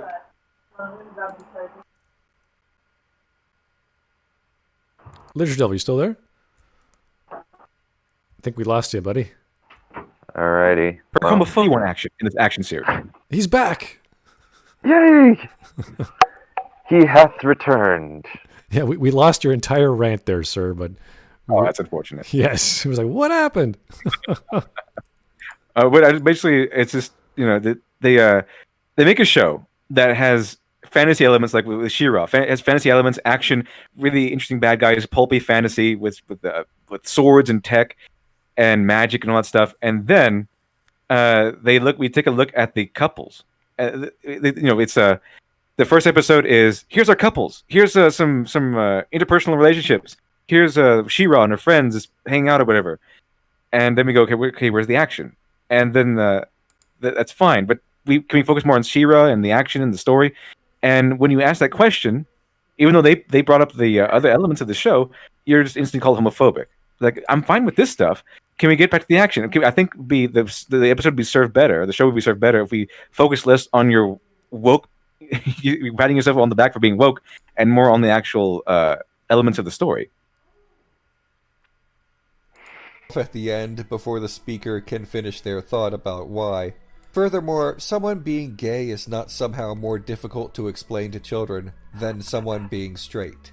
The idea that children would be confused by two dads or two moms in a television show only suggests that whoever is making this argument is purposefully shielding their children from the very existence of anything outside heteronormativity. Okay, that was a whole load of supposition. The thing is that you can not be homophobic, okay? You can be perfectly accepting, but you have to know that this is different. Like, this is not the norm, okay? It's not the norm. So, of course, kids are going to see men and women getting together and men and women like falling in love. And this is the whole classic Disney prince marries princess thing. But when you see something different like this, like, why are those two dads together? Your child is going to probably ask a few questions. And as noted by that umbrella guy who is a dad and a parent, sometimes when you sit your kid down to watch a kid's show, you don't want to suddenly wind up in a conversation about sexuality and stuff. It's just not something they want to get into. So how you feel about that is how you feel about that. But that's essentially what the mindset of so many people who might be complaining about, who might be having a little issue about this stuff, are coming from. But apparently, you're not really trying to grasp where they're coming from. You're not being inclusive enough to these mentalities. You're just worried about one set of mentality, one side here. Most kids, they want to see a show that's fun. It's fun to watch. There's action. There's cute things in it. Sometimes they want to see big, strong dudes, big, strong women doing fun stuff. It's action. It's adventure. It's things. People hugging and this and that. It's like, yeah, whatever, fine. Is it entertaining? Do they like these characters? They don't need to be distracted by all these other, like, are they in a relationship? Are they married? How did that work? What's the marriage ceremony like? Do they have some sort of getaway at the end of the night? Do they leave all their family behind? Like, we don't need to ask all these weird questions. about their lifestyle. Yeah. On another note, what do this is like it's being targeted towards really little kids, like maybe 8 to 10 or Maybe. whatever. Yeah, and so what do like little kids? How do they react to even heterosexual relationships? They go ew. All right, they're still believing in cooties and stuff. So Yeah, they don't care. They just They want want to watch action. Yeah, they want action. They don't, or like things funny to happen. yeah, they Like, want to watch Superman punch out a bad guy and save the people. or Timon and Pumbaa, or insert Disney sidekick here. Like, that's what they like. They kind of like a little bit of slapstick, like having that funny comedic side thing there to make them laugh, along with the moments that make them go cheer, like when Superman punches somebody or when Batman fights the Joker or something or other. Apparently in this show, a lot of people like, or people I've read on blogs at least, like the character of Catra, and she has the more unique story. Her mom, is, as we know, is the more evil character, so she has things a lot tough, a lot more hard for her to deal with. So they like characters that are strong, have a lot of conflict, and we know why they are the way they are because it's clear. As opposed to, I don't know, this guy seems to have a nice relationship with his family. Good on him. Not very interesting character if everyone's happy. So You mean people don't want to watch characters that just learn about the Force, for example, and are instantly good at everything and don't really suffer or encounter any obstacles? they have loving family members. Everything's great. Everything's great. Yeah, I'm pretty sure all these people just want to watch a character have an awesome, carefree life. That's perfect drama, perfect sort of drama. And people want to watch people suffer. People want to watch people overcome things. Okay, we want to watch people encounter obstacles and then think their way out of it or push their way out of it and succeed at the end, hopefully. Okay, here's a super chat from Nathan Brake. Thank you, sir. TLDR. Most of the human population is hetero. Enough about this. Homosexuality is normal. It is not. Well, it's part of the norm. It's not part of the majority, though. So it's pretty common. It's part of the. It's not the majority, which is why I'm saying that when kids see this, they might ask them questions because they'll probably be used to, at the very least, like some, men and women getting together. That's what the whole Disney thing was built on. Prince marries princess. That's the old thing. So kids might be introduced to the majority. The majority of what happens. But when they don't, when they're exposed to something that's different, they're going to ask questions, and some parents might not want to go into that conversation or have that conversation forced upon them because they had their kids sit down for a kids show. It's just you have to be in the mindset of these parents, and that maybe they want to control when they have this conversation with their children, and maybe they don't want to go to work one day and then come back and have their child give them questions about trans and two dads being married or something. You have to be considerate of these parents too. I mean, it's not. They're people also. they have concerns also. Okay. It's just too many questions too early on. And especially maybe if they have two dads, it's fine, I suppose. It's perfectly normal for these kids, but if it's a straight man and woman in a marriage together with kids, it raises a lot of questions. Also, the thing is, if this conversation is forced upon these parents and they have to start just explain to the kids what they saw and explain the terms of sexuality and everything, how do you think these parents might be a little bit annoyed, might have a hard day at work one day and then come back home and suddenly have to explain all this stuff to their kid? Do you think they might these kids might get their first introduction to this sort of explanation from a very irate and angry parent? How do you think that's going to go? It's bad enough. Yeah. It's bad enough kids asking parents the plot of the stories when they were kids. I did that sometimes. Yeah. Like, why is Superman doing that? I wasn't paying attention. Da, da, da. Like, imagine all the other details, relationships. Like, oh boy. I always ask questions when I watched. Even as a kid, I asked questions about what happened and why is Superman punching this guy? Why is this guy a bad guy? All that sort of thing. So kids ask questions. Okay, kids ask questions but don't know things. That's kind of their nature. which can obviously lead to long-lasting ignorance as they grow up. Lying to children. Long-lasting ignorance. Guys, you know what? Growing up is going to happen really quickly, and you're going to figure out a lot of things very quickly. So you don't have to worry about a year-long, or was it 2-year-long cartoon where you learn about gay people. It's just not a big deal, okay? Children by omission is not protecting them from being confused. Wait, what? Let's just lying by omission. let's just go back there. What did he say? Lying by omission. What? Grow up. Lying by omission. Lying to children by omission is not protecting them from being confused. You know what the parents could also do? Parents could also say, "Oh, those are just friends, honey. Okay, those two men, they're not married. They're just friends. They're just friends." They could,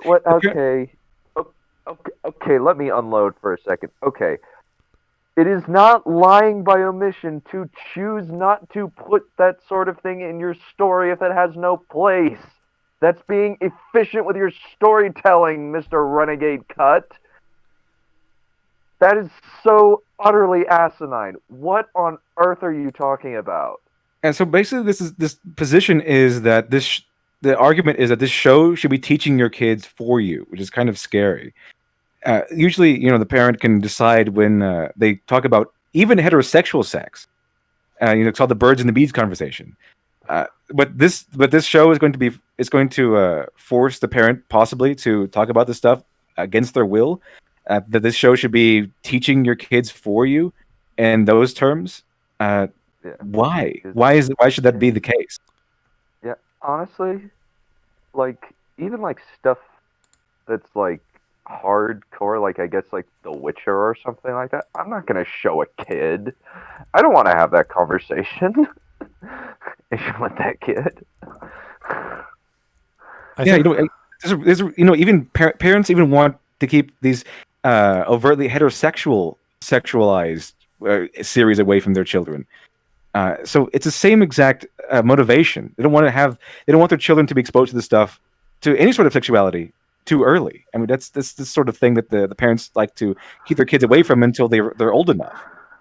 It's not just because they don't like homosexual couples. It's sexuality, the idea of sexuality in general, that they like to keep their children away from until they then decide to expose them to it. It's a strange argument to say a lie by omission just because you're doing a kids show and don't include certain themes that are not as they would say, heteronormative, because it's different. It's no. There's no reason to have it in there.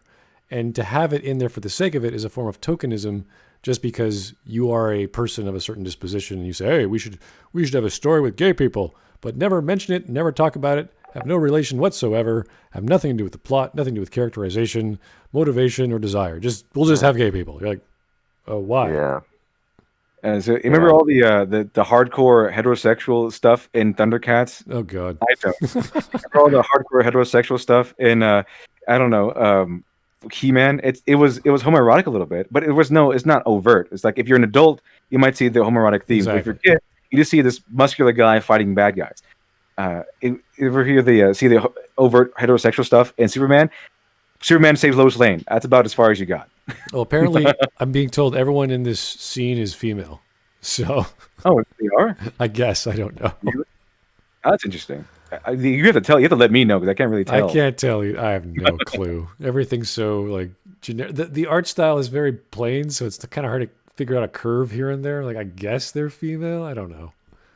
Remember the original Ninja Turtles with Uncle Phil playing Shredder? Remember how all the the heterosexuality in there? How Donatello is made out with April O'Neil every day? I don't either. I don't remember that either.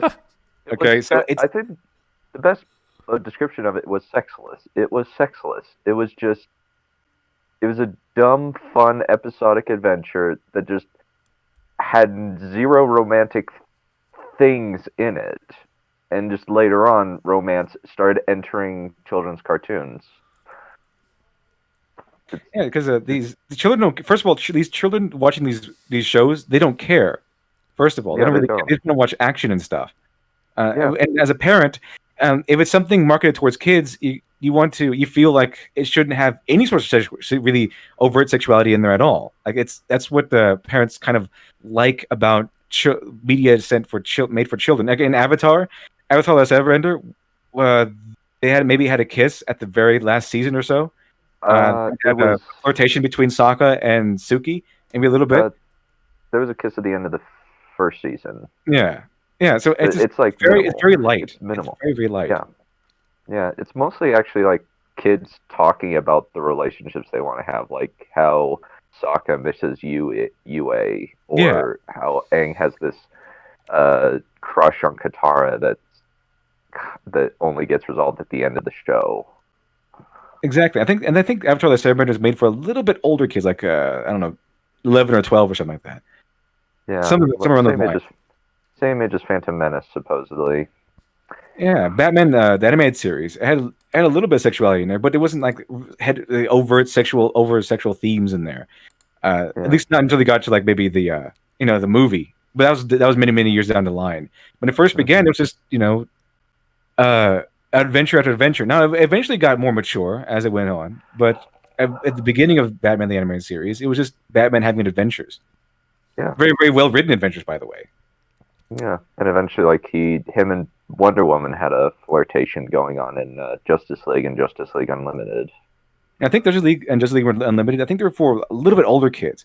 This is like I said, this the way the animation goes, it looks like it's for like really little kids, maybe 8 years old or so. That's what it looks like from the animation. Yeah. Color. I think Batman was always pretty much, I gotta check out Gotham tonight. He's never really cared about going out and flirting. He was always too focused on beating people up. Does. Exactly. He was too involved in his job. And I'll put it this way. 300, I would not market that towards kids. I would not say that's a kid's movie. No. Okay, there's a reason. There's a reason why. Okay, I think you know the reasons. Violence and sex. Yes. Very overt violence. And sex. Okay, that's not a kid's film. Okay, a kid's film, it still explores these themes. Still explores, very human themes, very human situations, and people. But what it doesn't do, and why it's for kids, is that it kind of dials back on the overt bloody violence and gore. Well, it dials back on the gore, and then dials back on the sexual themes. That's what I would not be for kids. I would not show a kid Castlevania, the animated series. Yeah, it probably wouldn't. Ever. It's really good. Ever. It's good. Really good series, but it's not for kids. No, it's not for kids. No way is that thing for kids. In fact, it's rated MA for a mature audience. It's the reason why we have ratings, And when it's like a G or something like that, when it's like rated G or so, then it's kind of safe for kids. It's good. And look at most G movies. It's a G movie is a movie that is, it's heavy on characterization, maybe some adventure elements, but it's very light on the sexuality. It's very light on the gore, the violent gore. I mean, you can for a movie like Up, that's a movie that's made for kids. It's also you can as an adult enjoy it still, but it's also viewable for kids because while a man and woman fall in love, it's very you don't see them have sex or anything. Okay, you don't see any violent gore. That's why there's the Disney death scene where the villain always falls off a cliff. So you don't see him die; you just know that he's dead. The worst death is Clayton in Tarzan, but you see a silhouette of a dude hanging. You see a silhouette of him hanging by his neck. And that was pretty. That was pretty over. That was pretty extreme. But again, you can all. But it was awesome. Yeah, but it was awesome. It was awesome. All right, here's a super chat from Jake the Surgeon. Thank you again, sir. I remember watching Lord Zed try and take over the world. I'm thinking, is that Gundam? Power Rangers. Sorry, Power Rangers? No, that's Power Rangers. Okay. Yes. Now I'm getting the camps ready. Aw, Jake, don't get influenced by kids' shows and killing people. Come on, be more mature than that. No third Reiki in your backyard, okay? Oi. Oh, another one from Mark in 3D. Thank you, sir. Huff. I love huffing. The huff value is 400. Thank you. It's a lot of huff. I'll show Berserk for my kid. It's educational. Oh, boy. It is educational. I'll give you that. Probably the wrong education you want to show your kid, but how to wield a piece of metal that's really long and really sharp is definitely a lesson to be learned. Just what not to do in life, kids. Dragon Slayers are bad, yes. Berserk is an awesome manga and anime, so... It is. It's really, really good. But you know what it isn't? made for kids. Exactly. Yeah, no, no. Also, several several of the what are they? The DC animated movies that are direct to DVD. They are not for kids. No. Like Attack on Arkham. That's Oh, not yeah. for kids. A lot of these new Batman movies are not made for kids. The Batman the animated series, yeah, first few seasons, yeah, but these new movies, absolutely not. They absolutely would not show them to kids. There's a reason why we have ratings and stuff. There's a reason why these ratings exist, like G and R and Yeah. anything in between. Yeah. Well, there's Like, Justice League Dark, would you which is show- all magic and ghosts and the devil and all that stuff. So Yeah, because Yeah. if I sit a kid down in front of something and it says, "Oh, it's rated G," there are certain implications in that there's a reason like there's not going to be that much cursing in there. There's not going to be any overt sexual themes in there. There's not going to be any gore filled violence in there. That's why these things are made for kids, and that's why we have ratings so that parents can know this is made for kids. And if it's made for kids, they're not going to be this stuff is not going to be in there. It doesn't matter what kind of sexuality it is. They just don't want sexuality in there, or along with no gore and violence, no excessive cursing. I love these super chats from Jake. I'll show my kids Predator. Culture should come at an early age. When I was a kid, I watched all the Stallone and all the Schwarzenegger movies. Me too. I watched Predator. I was like, why is he blowing up? Why is he laughing? Oh, because he's just he's having a good time. That's why he's having a good time, not because he's about to blow everyone up. I think everyone should watch Commando, Predator, some Rambo flick. Oh, Rambo's a bit violent, I'd say, maybe too violent. Mm-hmm. But definitely the Sylvester Stallone Rockies. Yeah, the first Rocky movie, that's pretty kid friendly, more or less. Yeah, more or less. I watched Lord of the Rings when I think I watched the Bashy Lord of the Rings when I was 4. Oh, those are good. Those are good. The Bashki ones, those are excellent. The animated ones, right? Yeah, the animated ones. I like Lord of the Rings. You like the Hobbit. Love the music in there too. Yeah, it was good. Yeah. So it's actually it's actually two different companies that made the 3 animated Lord of the Rings movies. First movie was Rankin Bass. Then Ralph Bashki did Fellowship in the Ring and Two Towers in a weird amalgamation, and then Rankin Bass stepped in and do The Hobbit stepped into the Return of the King when Ralph Bashki got kicked off by the studio for whatever reason. I really like the Hobbit. That was a really good one. It's targeted towards children, and you can tell. Things are not in the Hobbit: overt sexual themes, excessive cursing, and gore violence. Now the violence is in there, but it always like cuts to something where it kind of hides the what would you see as gore. Or like when Gandalf kills the Great Goblin, and it basically makes a well, it's almost like he's being sucked down into a drain pipe or something. Drain pipe. Yeah, or it gets flushed down a toilet. Yeah, so it's made for kids, and the Hobbit movie is made for the animated one is made for kids, and it follows all the rules we laid out before. No excessive cursing. I don't think it even has cursing in there to begin with, and no overt sexual themes of any variety, and no gore. It has violence, but no gore to go with that violence. Yeah, or like, the Ralph Bashki one has gore. The Ralph Bashki Lord of the Rings, that has gore. Like, that has a lot of gore for a kid's movie. It was awesome, though. I liked it as a kid. Now I'm like, ooh, this movie's pacing is awful. That's the worst bit about it, is the pacing is terrible. That's the worst bit of it. Otherwise, I'm like, it's fine. My Return of the King are the Peter Jackson ones. Those are the best. Yeah, you wouldn't be watching like Princess Mononoke, but I guess in Japan culture, showing anime or manga at an early age, like there's something for everyone. So they'd probably get off on it and say, "Oh wow, look at all this violence and demons and spirits," and like it's part of their culture to show off all these cool ideas. So yeah, a lot of movies are made for kids. A lot of them are. Princess Mononoke is like made for a little older kids, a little bit older, but you can tell like Kiki's Delivery Service. I would even argue Spirit of the Way is made for the younger kids or so. Yeah. There's no overt any of that stuff in there. It's a little bit scary. A little bit scary. Yeah, it's really scary. I watched that as a kid. And I was like, and you can do that. whoa. You can have these scary elements in there. You can have these terrifying elements in there, and watch it, give them to children because it'd be fine. But what Spirit Away doesn't have is, again, gore, overt sexual themes, and excessive cursing.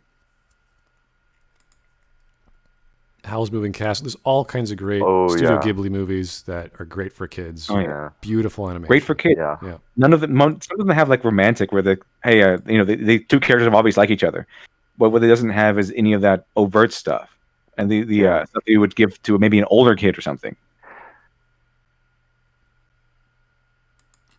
It is, in fact, confusing them about who people really are. If you want a more comprehensive explanation about the importance of LGBT representation in media aimed at young people, there are resources in the description, but I would like to think that we're all smart and humane enough to understand the need for providing comfort and reassurance to vulnerable children. Okay, and we do that by having LGBT representation in their films and media? What? How is that necessary? I don't get it. It's an odd thing to say. We want to protect kids, so we have to have this in their media? I don't... Okay, I don't... Whatever. I must have missed the point. It's just... it's... This guy's just weird. He's not even talking about like why structurally the story is good. I think that's a major issue. I would love to have a background reason for all these girls. Really, that's all I want. Why is everyone feminine? Is it a fashion thing? Is it something in the water? Is it how the society operates? I don't care. Give me a reason. Why is everyone feminine? Let's go with something in the water. It makes the most sense. That's good. Okay. The series provides characters for straight youths to better understand. Wait, did the color palette just jump a few notches? What happened? Everything's colorful now. We went from pastels to bright stuff. That looks like a dude. Shira looks like a dude. Yeah. She looks like a dude. That isn't a. That's not a girl. Very very wide shoulders. Yeah. I was thinking in the face. Oh, I was thinking in the face. The face. The face. Here's Jake the Surgeon. Thank you again, sir. Parents are just for decoration. I learned my values from Wayland Utany. I don't know what Wayland Utany is. Sorry, I apologize. I don't know every reference you guys have. What is Wayland Utany? Yeah, it's probably something I just don't. Someone better tell me in the comments, but I'll keep going and we'll get back to that. Wayland Utani Corporation. Oh, that sounds familiar. Where is that? It's a Building Better Worlds. It's RoboCop? Yeah, Alien versus Predator Week. Yeah, it's from Alien versus Predator. Oh, okay. Thank you, sir. Yeah, sir. I don't know every reference to fictional corporations from obscure movies. Thanks. That's great. Oh no. I must know every reference ever. I know. I'm so sorry. I didn't either. I just looked it up. And sympathize. It's Peter Wayland, the dude trying to get immortality in the Alien movies. Oh. I never seen past Alien, so I don't know all the other recent Alien films. Also Alien versus Predator and Prometheus and Alien Covenant. Yeah, those I've not seen. So I have not seen them either. I've just heard reviews of them, and apparently most of them are pretty much every Alien movie after Alien 2 is awful. I heard the same thing, yeah. I've gotten strange opinions from friends who loved it and then other ones who absolutely hated them. And I was like, how could you have such diverging opinions on things? So maybe it was the people they were with, or they just really liked the cinematography. There's lots of reasons to like something, so I never went into too much detail to ask questions about it. they never appealed to me very much. So I don't know. With queer youths, and it also provides comfort for queer youths themselves who want to see themselves represented in media so they can feel less. How do they feel comforted? I don't get it.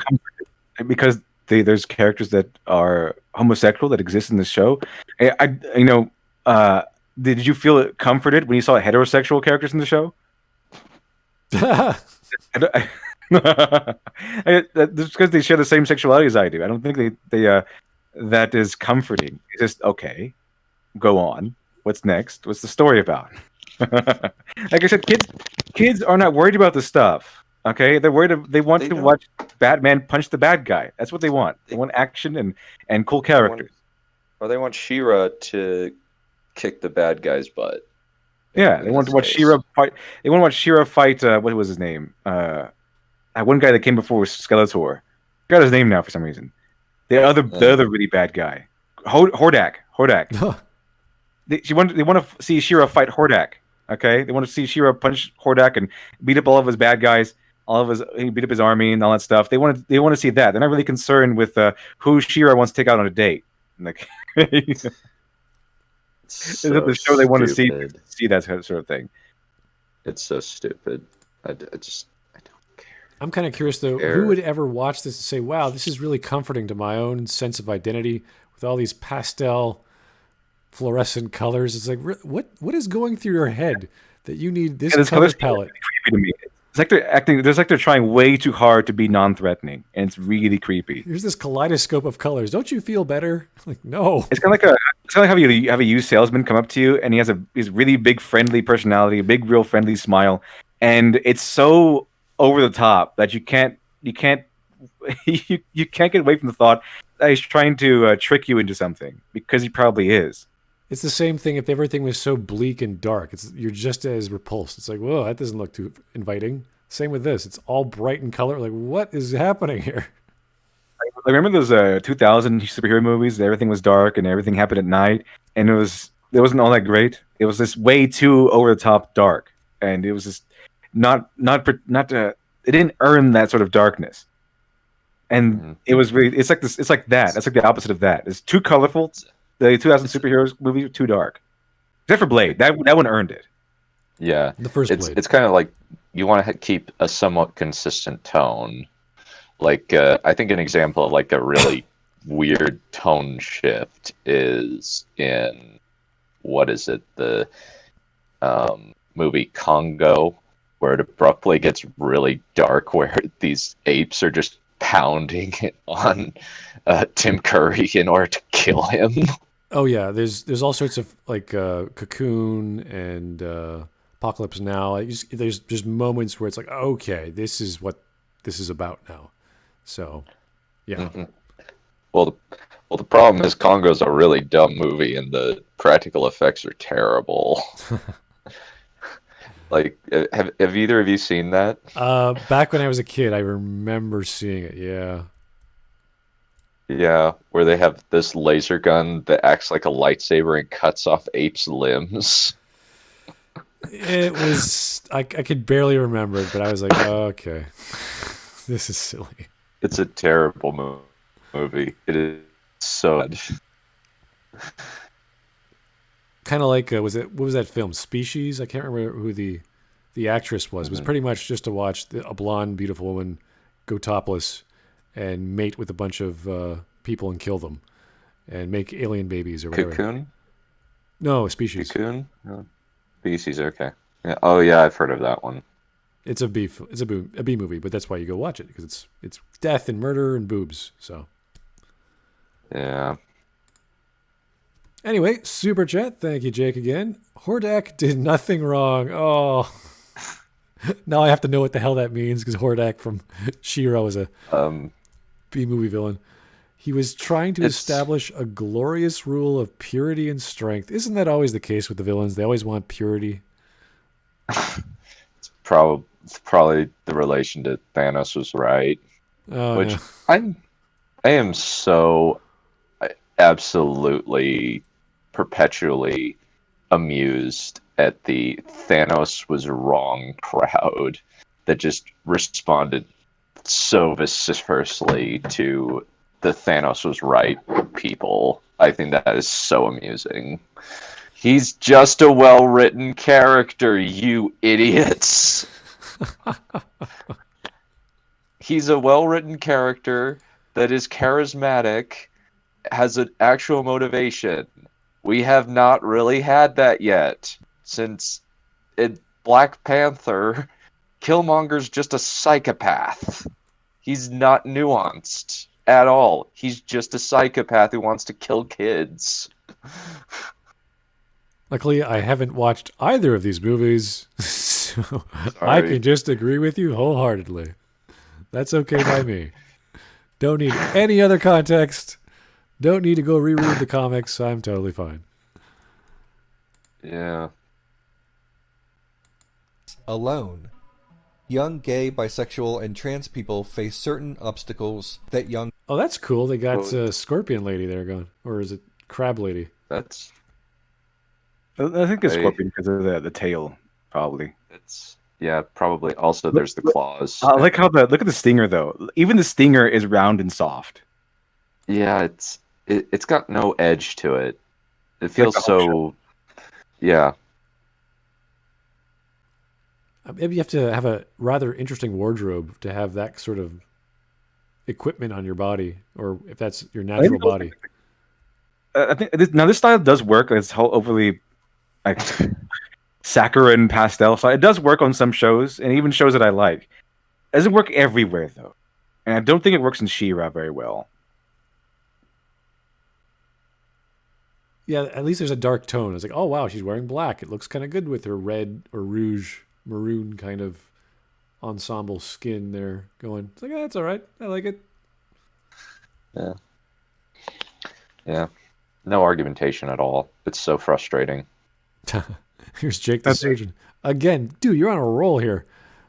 Renegade is proof Thanos was right. What? Renegade just proved that Thanos is right. Okay, Thanos is like, need half the universe needs to die. That was Thanos' philosophy. Too many people, not enough resources to go around. Yeah, I would concur with that. Though, honestly, Movie Bob fits our universe's Thanos quota, so, yeah, well, we'll see.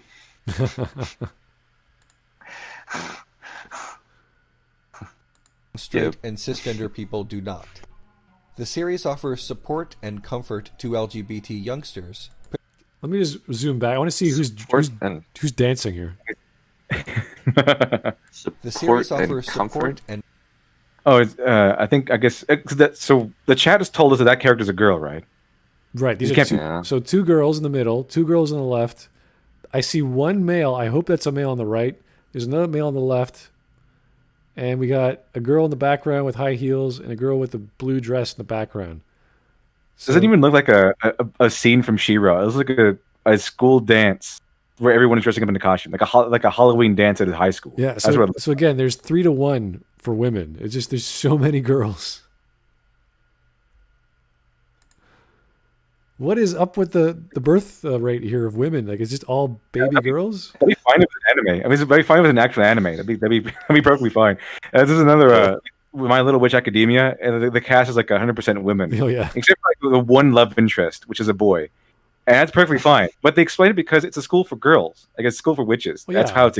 That makes perfect sense, but this is like a kingdom with giant rooms and all this wealth. It's like, where are all the men?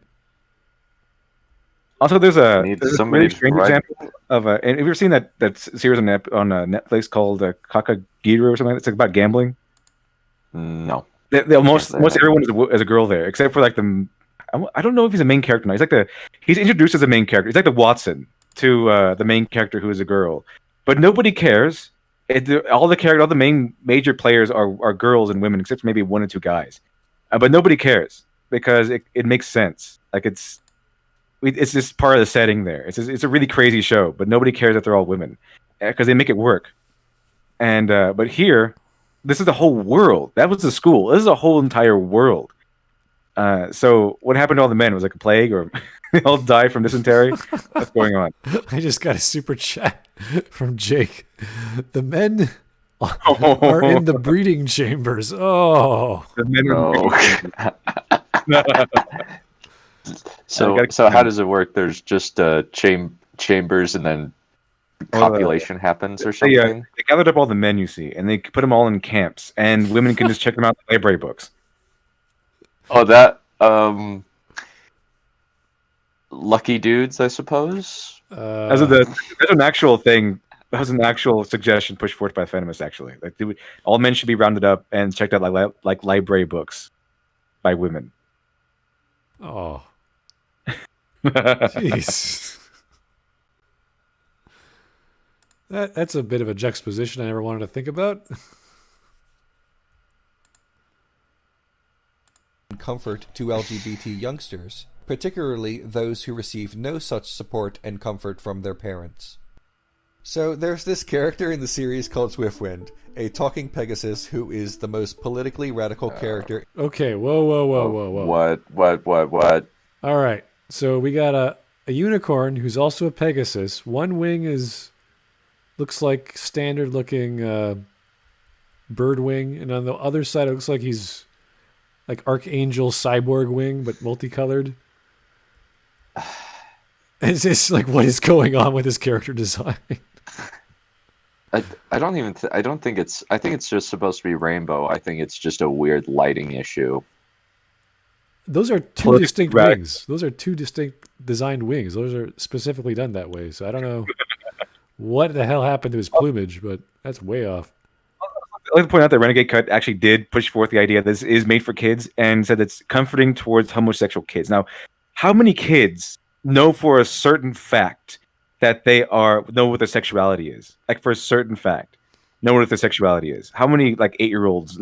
And how the hell is rainbow-colored Pegasus unicorn things supposed to comfort them, or any I don't know pastel color tone?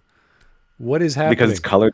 I don't know. Do they I have no conversations about gay people? I love my male partner. He's excellent in bed. Ha ha ha.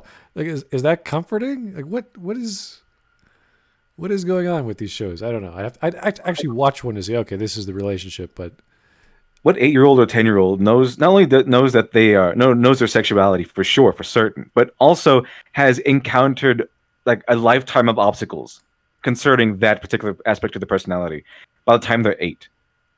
And they're for certain that they know their sexuality. Does that happen very often? Is it like a large audience? I'm still thinking this is You a think? drug trip that one of the animators were on, and everyone just went, "Oh, he's the lead. We have to follow what he's doing. Okay, I guess we're doing this now." And they just kept doing it. It's possible. I mean, I heard that their inspiration was that we're just going to turn our D&D campaign into She-Ra. Oh, Yeah, they don't feel the need to create their own original content because they don't have the confidence of their convictions in it. That's my assessment of these people. This thing would, this whole thing would be so simplified if they didn't put any of this, sexuality and whatever it is in a kid's show, because that's taking away the autonomy from the parent. It should be the parent's choice whether or not, or when they introduce their kid to this element of life. Yeah. Honestly, the thing that I'm just going to do is just not show them this. I'm going to show them Like, for actually any sort of good stuff. sexuality. There's any sexuality at all. I've seen many parents do that. Many parents ward their children away from even movies that have heterosexual relationships in there. It's just something that parents want to control over. When that's a big deal in America, by the way. This whole introducing your kid to sexuality. It's a big thing in America, and it's a big deal that parents make a big deal over. So forcing their hand by taking the autonomy away from the parent and in that term is not going to win you any fans in that department. I would like to know who's watching this show. I'd like to see the demographics, like the actual people who are watching it. Obviously, it's based off your account on Netflix, and they would track it that way. So I don't know how they would know which kids are watching it. So I'd be curious how they get their numbers. Even if your parents are bigots, like the parents are maybe the most the most homophobic parents at all, and then in the world, how bad is it going to be by the time you're 8? Like how many in order for that to really bring you down for the show, to give you that sort of feeling of comfort, wouldn't you have to have already known what your sexuality is by the time you're 8 or 10, and then have taken the pains from that? I mean, could that happen? Yeah, but how big of an audience is that? It's not. I don't think it's everyone. Here's a super chat from Jake the Surgeon. Dude, you were just like pumping out the dollars there, man. Thank you. Swiftwind is a terrible person. He goes around freeing domesticated horses, ruining people's livelihood, and releasing sawed horses into the wild where they will probably die? Oh, jeez. What the hell is this guy? Okay, let's learn about this dude because he sounds crazy. So let's just find out what he's all about. And one more thing is that if you really wanted a show like this, now a show like this, yeah, it should exist. To show what he's arguing for, like a show that maybe gives comfort to people who are having trouble with their sexuality and all that stuff. But it should be a show, I would assume, should be targeted more towards older kids, like maybe teenagers or so. Like maybe a teenager-centered show that deals with this stuff. Not really one that's for 5, 6, 7, 8-year-olds. I think you have better luck giving this sort of comfort to teenagers. Here's another super chat from Nathan Brake. No kids were really watching. The toy sales show it. It's the Tumblr types. Well, you hear that from Twitter. Like when was it last week when the show was finished, that everyone on Twitter was talking about how great the ending was and this and that. I was like, what the heck is that? I had no idea the show was still going on. I thought it was announced a few years ago and that was that. So there is an audience. People are enjoying it, but I don't know who. I suppose. I think a lot of problems with the show that people have been explaining that they're disliking the show as coming from Renegade Cut, because I haven't seen it. I don't really care about the show at all. But I think what he's laid down as a lot of complaints from the show comes from the fact that they introduce sexuality to kids, and that whole thing. And it would have been a lot more simple. It would have made it a She-Ra show. It could have the same color scheme. It could have the same relationships and stuff, or whatever. Just make it like normal people. Don't bring it out. Don't just put a focus on it. Just focus on the action. Focus on the characterization and the drama, and you'll bring in the kids, and kids will watch it, and people won't really complain all that much. Mm-hmm. Yeah, you have to focus on the story really. Aside from having elements that are superfluous or look good, like this is all just a mess. Look at this character design. It's just like there's too many colors. It looks strange. I don't know why. It just doesn't like. If you had the same style of wing, I wouldn't be as pissed off. Because when you're thinking of wings, you're thinking of functional objects that do a certain thing. And obviously we're talking about a fictional character, a magical being, a Pegasus, fine, whatever. But still, a wing has a certain function. Two different wings, like you may as well put it like a bee wing or some sort of another hoof on his back. Would be the same. Like, what the hell is this thing? Like, what is going on? But those wings subvert your expectations, therefore it's good. Yeah. You thought it was going to be symmetrical? We're going to give you an asymmetrical colored wing. So expectations subverted, which equals genius every time. Yeah, they didn't subvert my palette color. I was like, oh wow, another rainbow colored palette. Yeah, that's great. Here's Jake the Surgeon. Thank you, sir. Again, unemployment is a pathway to many abilities some consider to be unnatural. Wow. Unnatural. That's perfect. Okay. In the show, in which all good guy characters are fighting in a literal resistance movement, Swiftwind wants to dismantle unjust hierarchies. Swiftwind. Wait. Swiftwind wants to dismantle all unjust hierarchies. Why? And why are they always part of the resistance? And this brings in the current political climate immediately. Just stop it. What is a winged Pegasus or a winged unicorn? How is he going to stop hierarchies that are what is he talking? Does he ram unicorn them? Is Is he ramming them with his horn? Like, is he knocking down doors? Like, what is he doing? Considering the way the show goes, I'm pretty sure that's a girl unicorn. Oh, really? Yeah. Well, let's count the women in this shot. We have two guards in the back. Those are women, I hope, or maybe it's very effeminate, strong-looking men. I don't know. They're probably women. Middle woman left to her women, right to her women, another woman, another woman. Yeah, 1, 2, 3, 4, 5, 6, 7, 8, 9. 9 women. I can tell. I can't see the 2 at the foreground, or the 3 at the foreground because they're hidden. And then we have 1 guy on the left, which we assume is still a guy. And 1 acid trip of a horse, whatever that is. Now his wings are pink. What the hell? What? Ah! Continuity. We don't need it. So they went from, okay, the outside's pink. The inside's all kinds of primary colors. All right, whatever. Are fighting in a literal resistance movement. Swiftwind wants to dismantle unjust hierarchies. Swiftwind, unlike the other characters like Adora, Glimmer, and Bow, is not only trying to take down the Horde, but is also unsatisfied with the marginal social progress for his own people, and is unwilling to that is ostensibly on his side. Children's media is full of evil empire. So he wants to take down hierarchies and the social. Okay, I remember from kid shows the lessons that they were learning, that they were teaching in kid shows were, be noble, be honest, don't do what the bad guys are doing. Don't be cruel, be friendly, be kind, be generous. Now kid shows are just topple the hierarchies and stuff. What is going on? What's happening? What timeline is this? Those aren't things when we say we want the kids shows to be teaching kids things. It's not topple the patriarchy, okay? It's be good, be kind, be generous.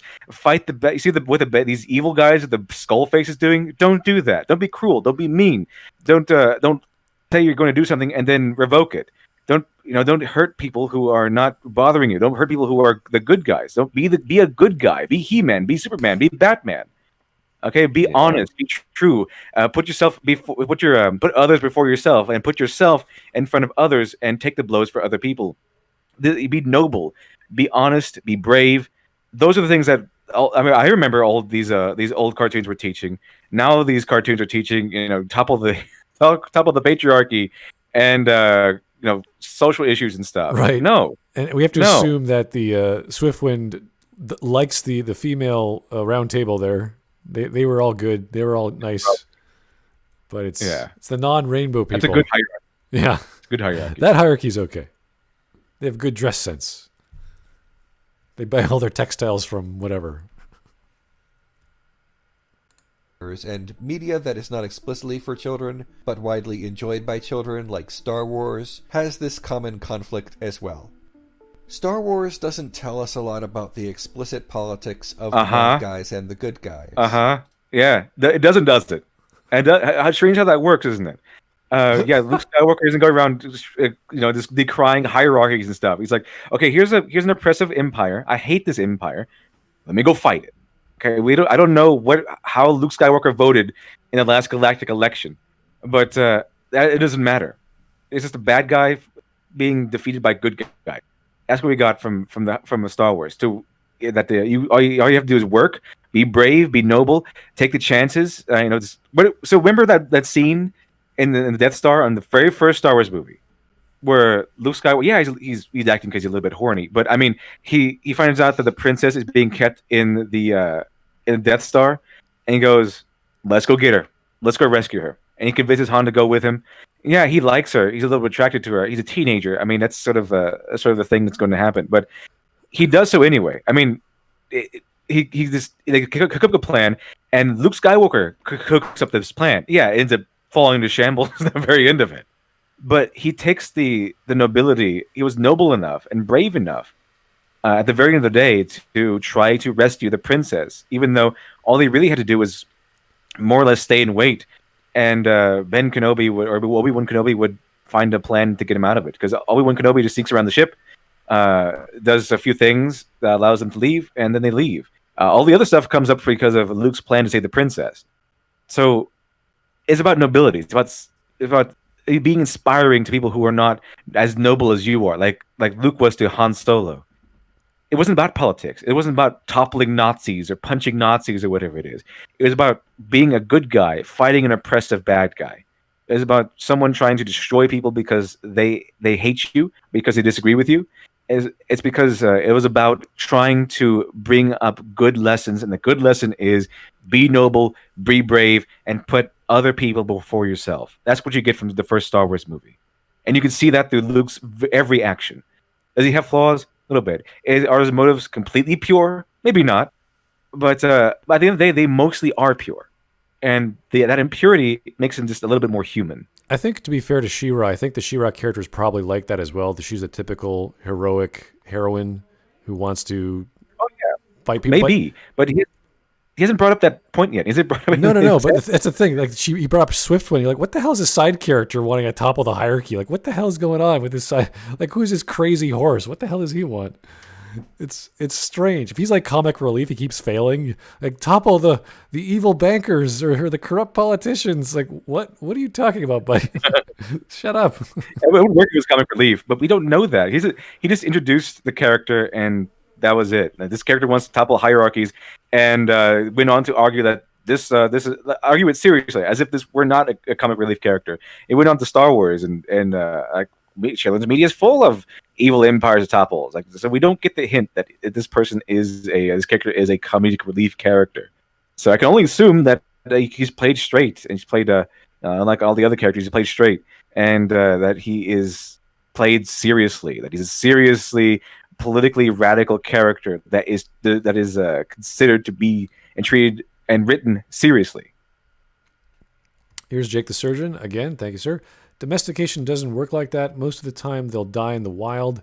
He's literally killing his own race. Okay, so he's talking about what Swiftwind is doing to his other horses, and who aren't as intelligent as he is or can't fly as he can. I don't know. Whatever the culture of horses are in this show. Apparently, one guy wants to end the horse rebellion or end the slavery of horses. Stop slave owners and free them into the wild, where they Got to save those horses. die. You got to save those horses. Okay, can't leave them to die. That's a funny thought now that I think about it, because in The Last Jedi, when they save all those horses and they feel really good about it, it's like, okay, we can die happy now that we save all these horses. I just imagine what happened, the aftermath of that, and all those horses die. All those horses die in the wild. But they don't get rounded up. Yeah, exactly. They all take off. Die. This show, like Finn and Rose, it's like, yeah, we can die happy now that we saved all those horses. Awesome. And then they die, and then we cut to the horses all dead in the wild because they all got killed. That'd be perfect. The slave children are all alone. They have no reason to exist because they can't take care of any more horses. Exactly. Oh, you killed the baby kids. They just ruined so many lives if you think about it. Here's another super chat from DBDU5L. Thank you, sir. But Luke looks like a lesbian, so you're wrong, LD. Well, hairstyles back in the day, they all have their time and place, right? I can't argue with that logic.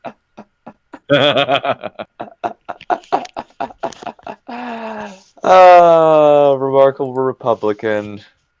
He is such a clown. That man is such a meme factory. I love it.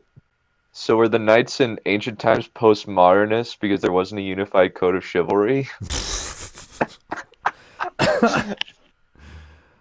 Okay.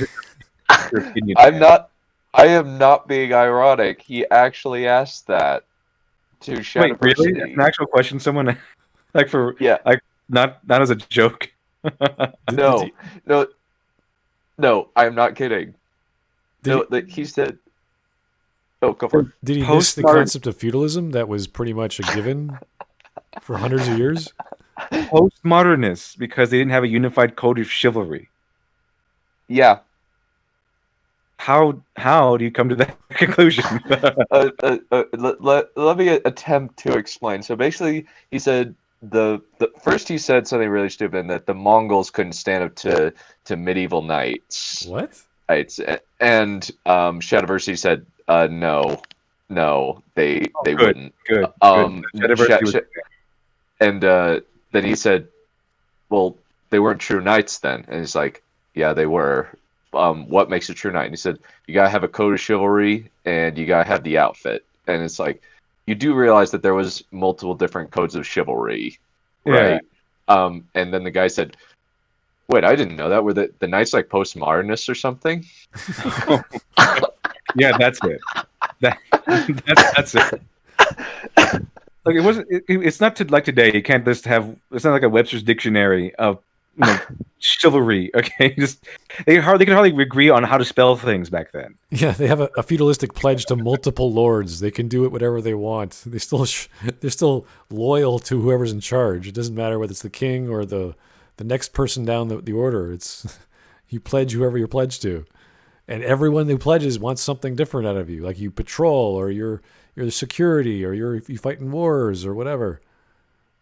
There's all sorts of roles for knights. Oh. Yeah, it's so funny. Like we should watch that debate where Shadiversity absolutely trashes him. It's like 30 minutes of him like ripping into his stupid arguments with actually very calm and collected arguments and facts that this guy is completely ignorant of. Like Postmodernists, because they don't have a shared code of. I wonder what he was reading in high school, or rather university. I guess he was like one of those guys who was pretending to read a textbook, but in front of it was like a magazine or something. Yeah, it's all full cult. It's all just Sartre, all these French guys. Yeah, he has a video claiming that Tywin Lannister is the apex homosexual or something like that. What? Because unironically, I think. Okay. Okay.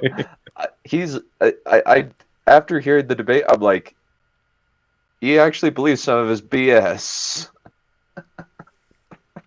Oh gosh, he's not just a lol cow. Yeah, he's just really dumb guy. I think we've lost the train of thought in regards to the original thing we were watching. So let's just keep getting back to the video. Actually, it was going over. You didn't see a clear outline of Luke's politics in Star Wars, in the original Star Wars. I was imagine how that goes. Straight how that works. Apparently, in one of the edited clips, or that was not put into the movie, was that he was about to join the Empire because that was his only option off the planet. Yeah, because he really wanted to join the Academy. Right, the Academy, the Imperial Academy. Yeah, Imperial Academy. Yeah, because he just want to get out. He just want to get out. He hated the Empire. He just want to get out of there, though. I think that kind of it was like because that was because Remarkable Republican said Luke looked like had a lesbian haircut in the original trilogy is worse than you remember video. Did you ever see that missing scene in Star Wars where Luke Skywalker says, "I'm going to vote for the Galactic Whig Party"? No, I don't think so because it doesn't belong in there. I don't care about the politics. Politics is not a big deal in the original Star Wars. All we knew was that there's a rebellion and there's an empire, and the empire is bad. Rebellions are good guys. We want to see the good guys beat the bad guys. Yeah. What can you do?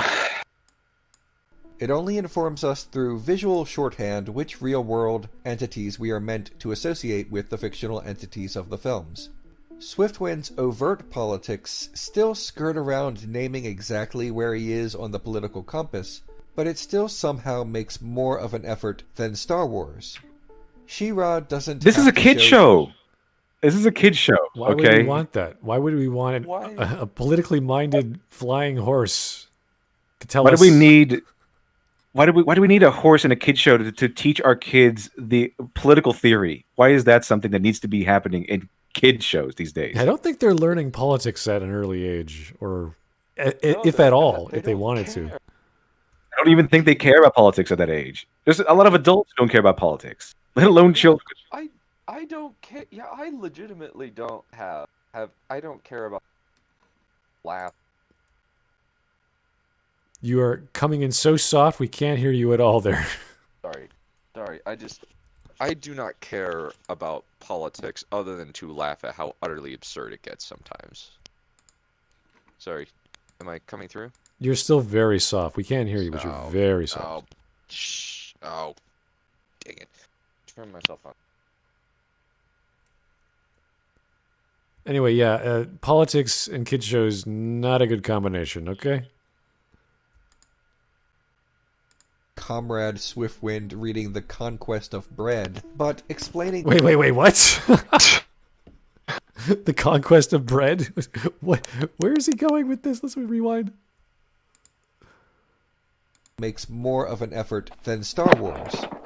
She-Ra doesn't have to show Comrade Swiftwind reading The Conquest of Bread, but explaining what he and the princesses hope to accomplish beyond beating the bad guys is still far beyond most children's entertainment. Why do we need So something why beyond is that- beating the bad guys in a kid's show? I don't. It's The so. very simple formula. Just you can have the hero, the whole thing, just hero beats bad guy, and then have a lot of themes and exploration of different elements of life in that. You could teach nobility. You could teach not to be cruel. You could teach inclusion. You could teach caring and bravery, and the same formula of good guy beats bad guy. You can. Yeah, teaching acceptance. We don't need political. We don't need to be backed up by political theory and modern social issues. It's not something we really need in there. Yeah, it's so annoying that they feel the need to do this. Am I coming through okay? Yes, much better. Okay, good. I just have my phone on speaker. Great. Yeah, it's so like kids don't need to learn like politics at a young age. They need to learn morality at a young age. There's a big difference.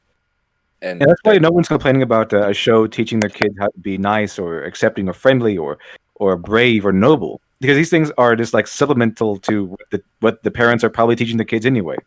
It's a different case altogether when the show is teaching about things like politics, what politics believe in. They're just trying to indoctrinate kids and introduce them to sexuality before the parents want them to be introduced to sexuality.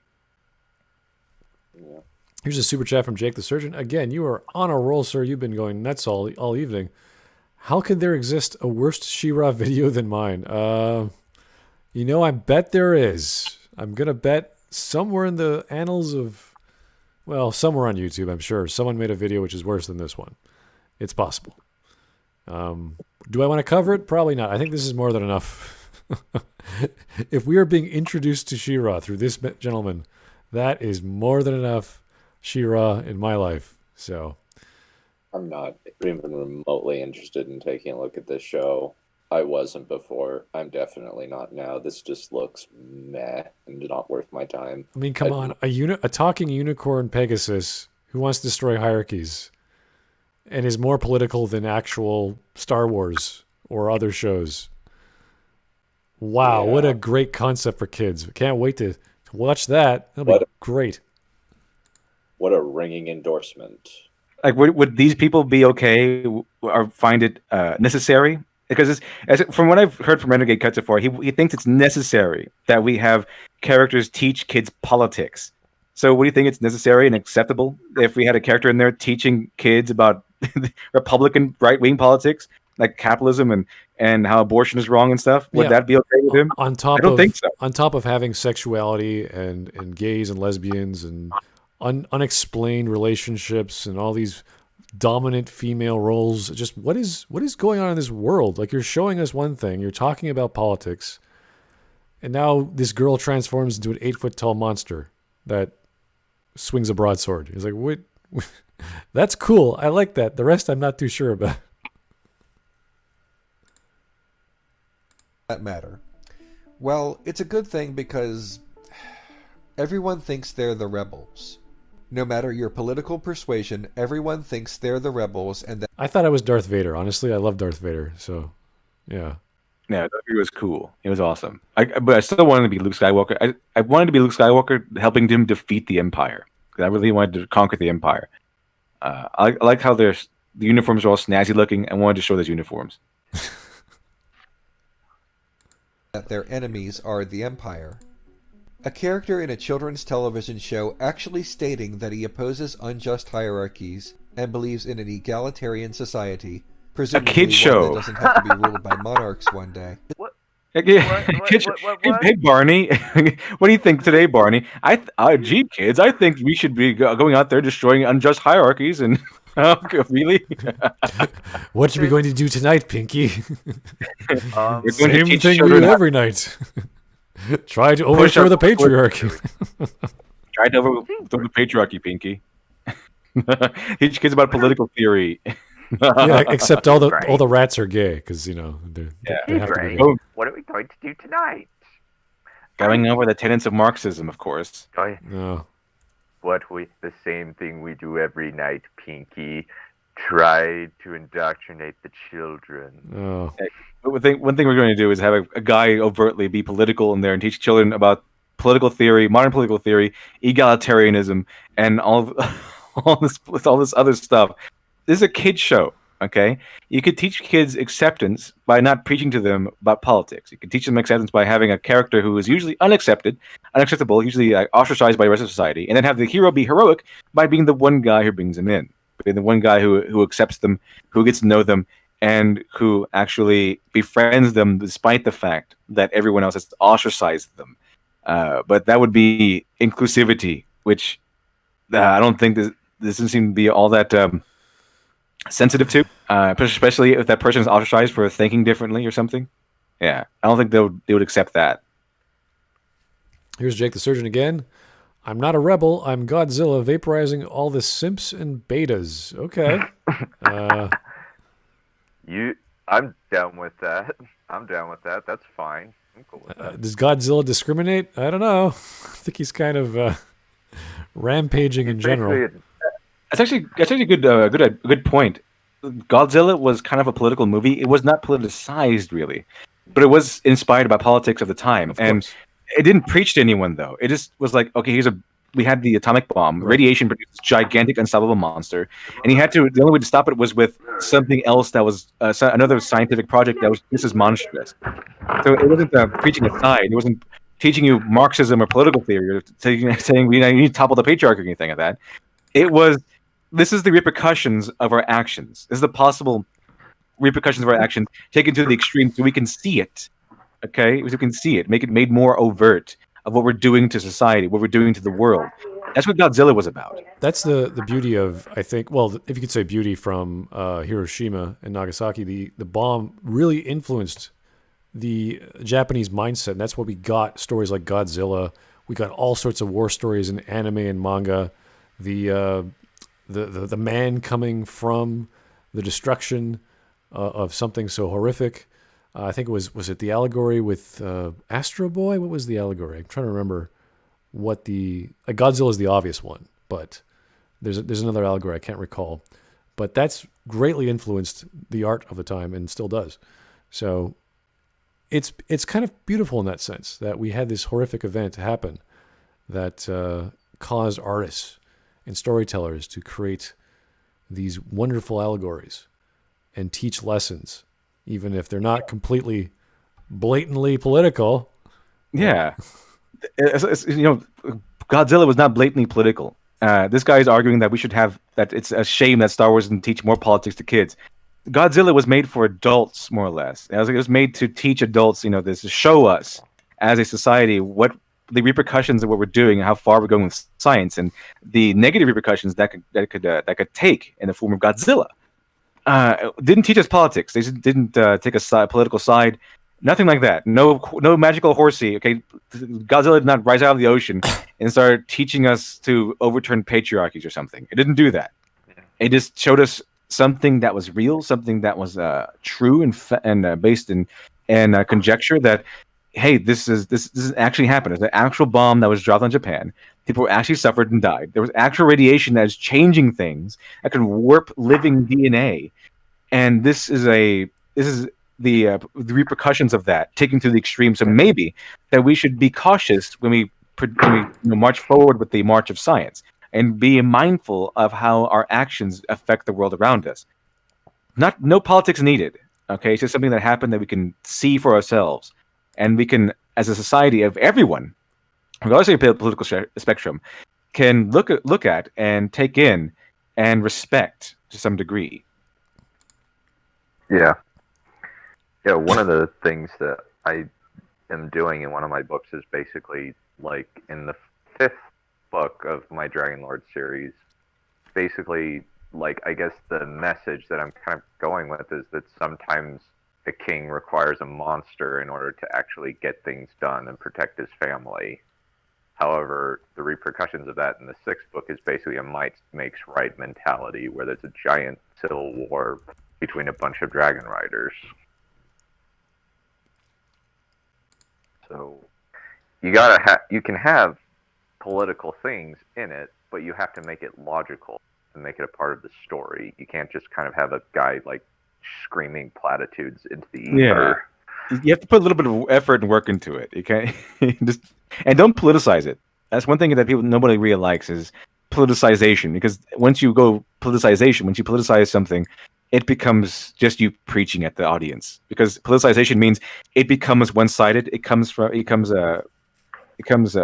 partisan, where one person is really taking an extreme side to it and really putting forth, hey, this is something you should be worrying about. Even if they take a neutral stance, it's like, here's something you should be worrying about. I don't want to worry about that stuff. Or the audience members is probably like, I don't want to worry about this stuff. I came here for a movie about space wizards, okay?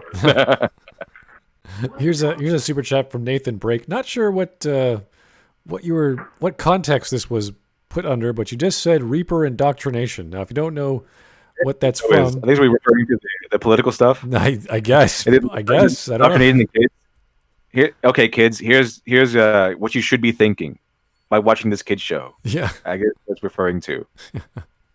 And here's another one from Jake the Surgeon. Last one, guys. I hope you all have a great evening. Thank you, Jake, for all your time and patience and all your questions. That was fun. Thank you, sir. Oh boy, yeah. But on the topic of a politically minded flying unicorn who wants to topple hierarchies, yeah, I really not sold on this show. That was one thing I didn't want to hear or know about, especially if he's a male and he has multicolored rainbow wings. I don't know. I think My Little Ponies look a little better right now.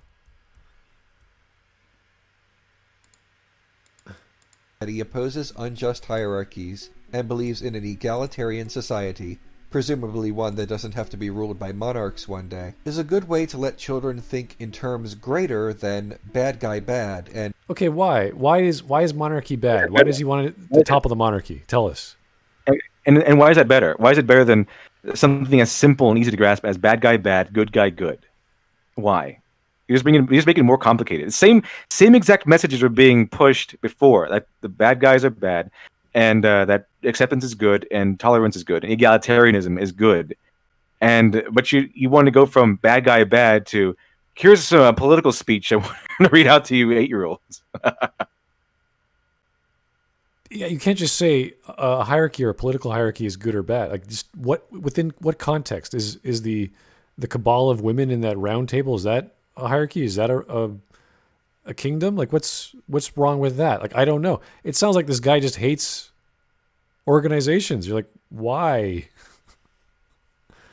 Why do we need all of this in the kids show? Like, why do we need a political horse in a kids show? Why can't we just have bad guy good?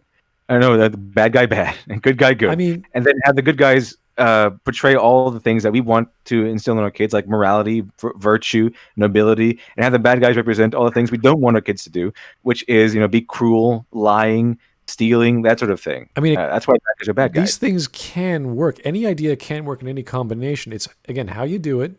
Like, I'm thinking of this horse as if he's like the vehicle for get to A to B. And he doesn't want to go because, there's no hierarchy to smash. It's like, dude, listen, we got to go save our friends, okay? What's your problem? Well, we're not fighting this group who's doing bad things to my people. It's like, okay, listen, we'll do that tomorrow, okay? But I really need your flight powers to get over there and help save my friends. Like, something would have to work like that.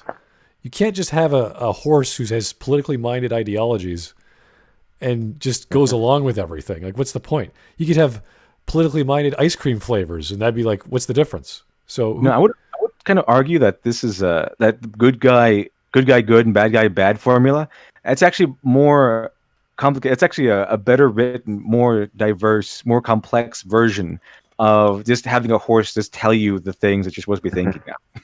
Yeah.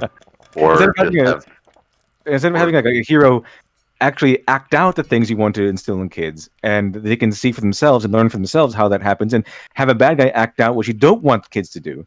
Having a horse just tell you everything is a lot more amateur and lazy. Yeah, or challenge the kids with a morally gray character. I think that actually would be better for the kid, just as good, or maybe even better for the kids, is having them have a morally gray character where they ask their parents questions, and their parents can teach them about kind of gray situations in life. But no, it's just all boiled down to here's a horse that just tells you all the themes you want you to take away from this. Very very So adult, much very more subtle. complex. So much, yeah, so much more subtle. But these writers are obviously brilliant. Whoever thought of putting in a political mouthpiece into a show and then having it dictate things to your kids, lecture your kids instead of showing your kids what you want and don't want them to learn. Yeah, that's so not lazy and contrived and clearly the product of hacks, brains, and keys. Like what? Again, as if LiteratureDevil said before, what if this horse was promoting the monarchy or promoting hierarchies? And say, like you need order and discipline and loyalty and all these. Yeah, be like, oh, really? Okay.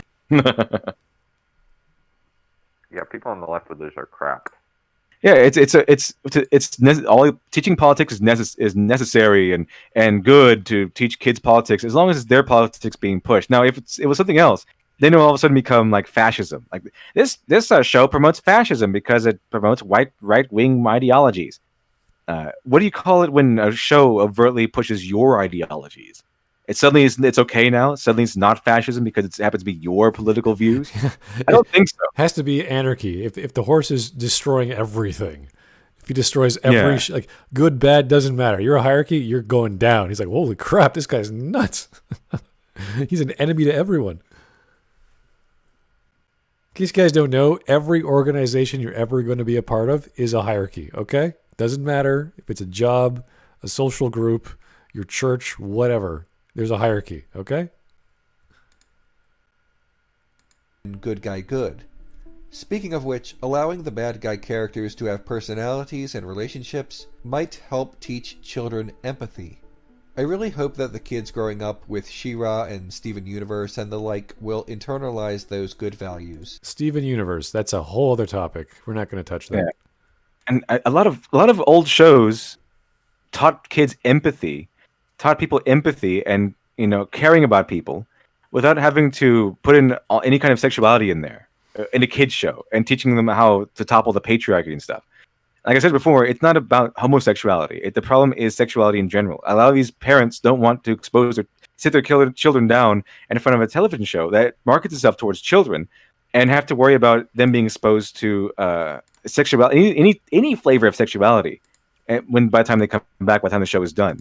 That's why it's for kids. That's what's assumed when you have a show that you're showing your kid a show that's made for kids. It's not going to have gore. It's not going to have excessive cursing. It's not going to have nudity or any sort of overt flavor of sexuality of any kind, hetero or homosexual. Obviously, children need a lot more than just the right media to grow up to be good and decent human beings, but it is a component of who we become. Kids could do a lot worse than She-Ra and the Princesses of Power. So, I personally don't find it homophobic for parents to want to have autonomy over their children and just want a nice show to show their kids while they're relaxing or at work or something.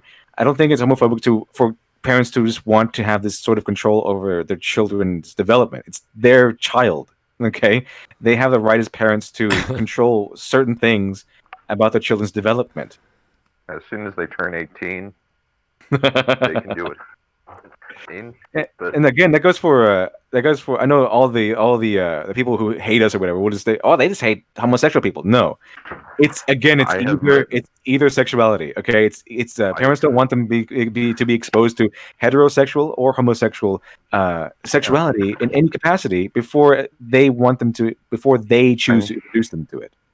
I have homosexual characters in my books. So them are female, but that's how it is. It is. So there you lose. I like how he said that they could do worse than She-Ra. It's like, yeah, you could watch Steven Universe. It's like there's other bad shows. Pretty much.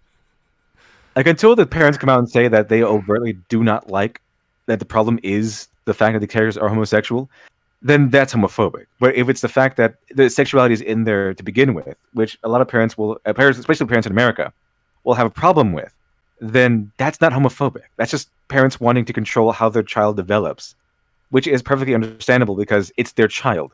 They have the right to do that. You don't have, it's not all that great to take that away from a parent without letting them know. This is why the parent trusts you, okay, trusts your product to put in front of the kid, because if it's marketed towards kids, it's assumed that's not going to have these adult themes in there. Is this person just ignorant of the fact known as emancipation? It is literally called emancipation if a kid goes away from their parents. Yeah, exactly. Parents early. It's called emancipation. Yeah. Yeah. Does this person not know the meaning of the word?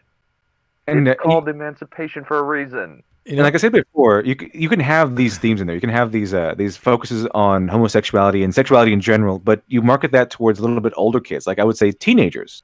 Now, teenagers would probably benefit more from what this guy is saying that She-Ra is giving off, like comfort because of their sexuality or feeling different or something. That would work better than a show that markets itself towards like 8-year-olds or something, or 10-year-olds. You know, there is the possibility that this is just this guy's interpretation of the show. The show could just have these elements here and there for fun, like for laughs. Like they would laugh at the horse whenever he says something crazy. It's like, you're a joker. You're not gonna topple the monarchy. What are you, out of your mind? Like that could be it. But unfortunately, I shouldn't. If he's going to present it in this way and make an argument, right? He should present it honestly. But from what his presentation. And if that's the case, then his presentation is a failure. But if that's the case, then he presented it wrong. If that's the case, if it's not filled with the stuff, then maybe people are being over-exaggeratory. Maybe they're taking this way too harshly. Maybe it's just maybe it is just mentioned. Maybe it is very light on it. But the way he presented it, it feels like the show is like heavily focused on these elements. The way he presented it. Yeah. Yeah. So that was an interesting take on I wouldn't say the most popular 80s show. Again, She-Ra was an offshoot of He-Man, so it was sort of a complimentary show. And I think She-Ra popped in one time, and then they said, let's do a whole series on it. So when we get a reboot, this is what, a retelling, a reboot, a tumblering of She-Ra from the 80s. So yeah, not really my wheelbarrow to watch those kinds of shows. I might go watch 2011 Thundercats, because I love Thundercats as a kid. You remember when in the He-Man where Orko started dictating to you the Marxist theory? Mum-Raz wants to make everyone own the means of production or something. Yeah, you never saw the part where Mum-Ra wants to overthrow the oppressive monarchy and the patriarchy and stuff. Yeah, I remember that episode. Wow, what a kidder! Wow. No, he wants to. No, he just wants to make everybody go Sieg Heil. We're not too sure what Mum-Ra wants, aside from power in general. We're never too sure with those guys. He does love his dog, Marmot. Yeah. All right, guys. Well, thanks for all your patience and your time and going through this with us. Always fun, always entertaining, or at least we try to make it entertaining. It's always a kind of us sitting back and going, wait a second, did he actually mean what he's... Okay, yeah, I guess he did. So we have to sort of take it with a grain of salt and go, all right, well, maybe he was exaggerating. Maybe he actually means this. Maybe the show isn't as bad as it was pictured. We're not sure. But you make your own decisions. Check it out if you like. Thanks for tuning in. If you have any other suggestions for Literature Devil, myself, Dunn, or the rest of the Smudcast crew, leave them down in the comments. Put them down into the Discord on the suggestion channel. I always respond as best and fast as I can. And we'll see you next time. Good night.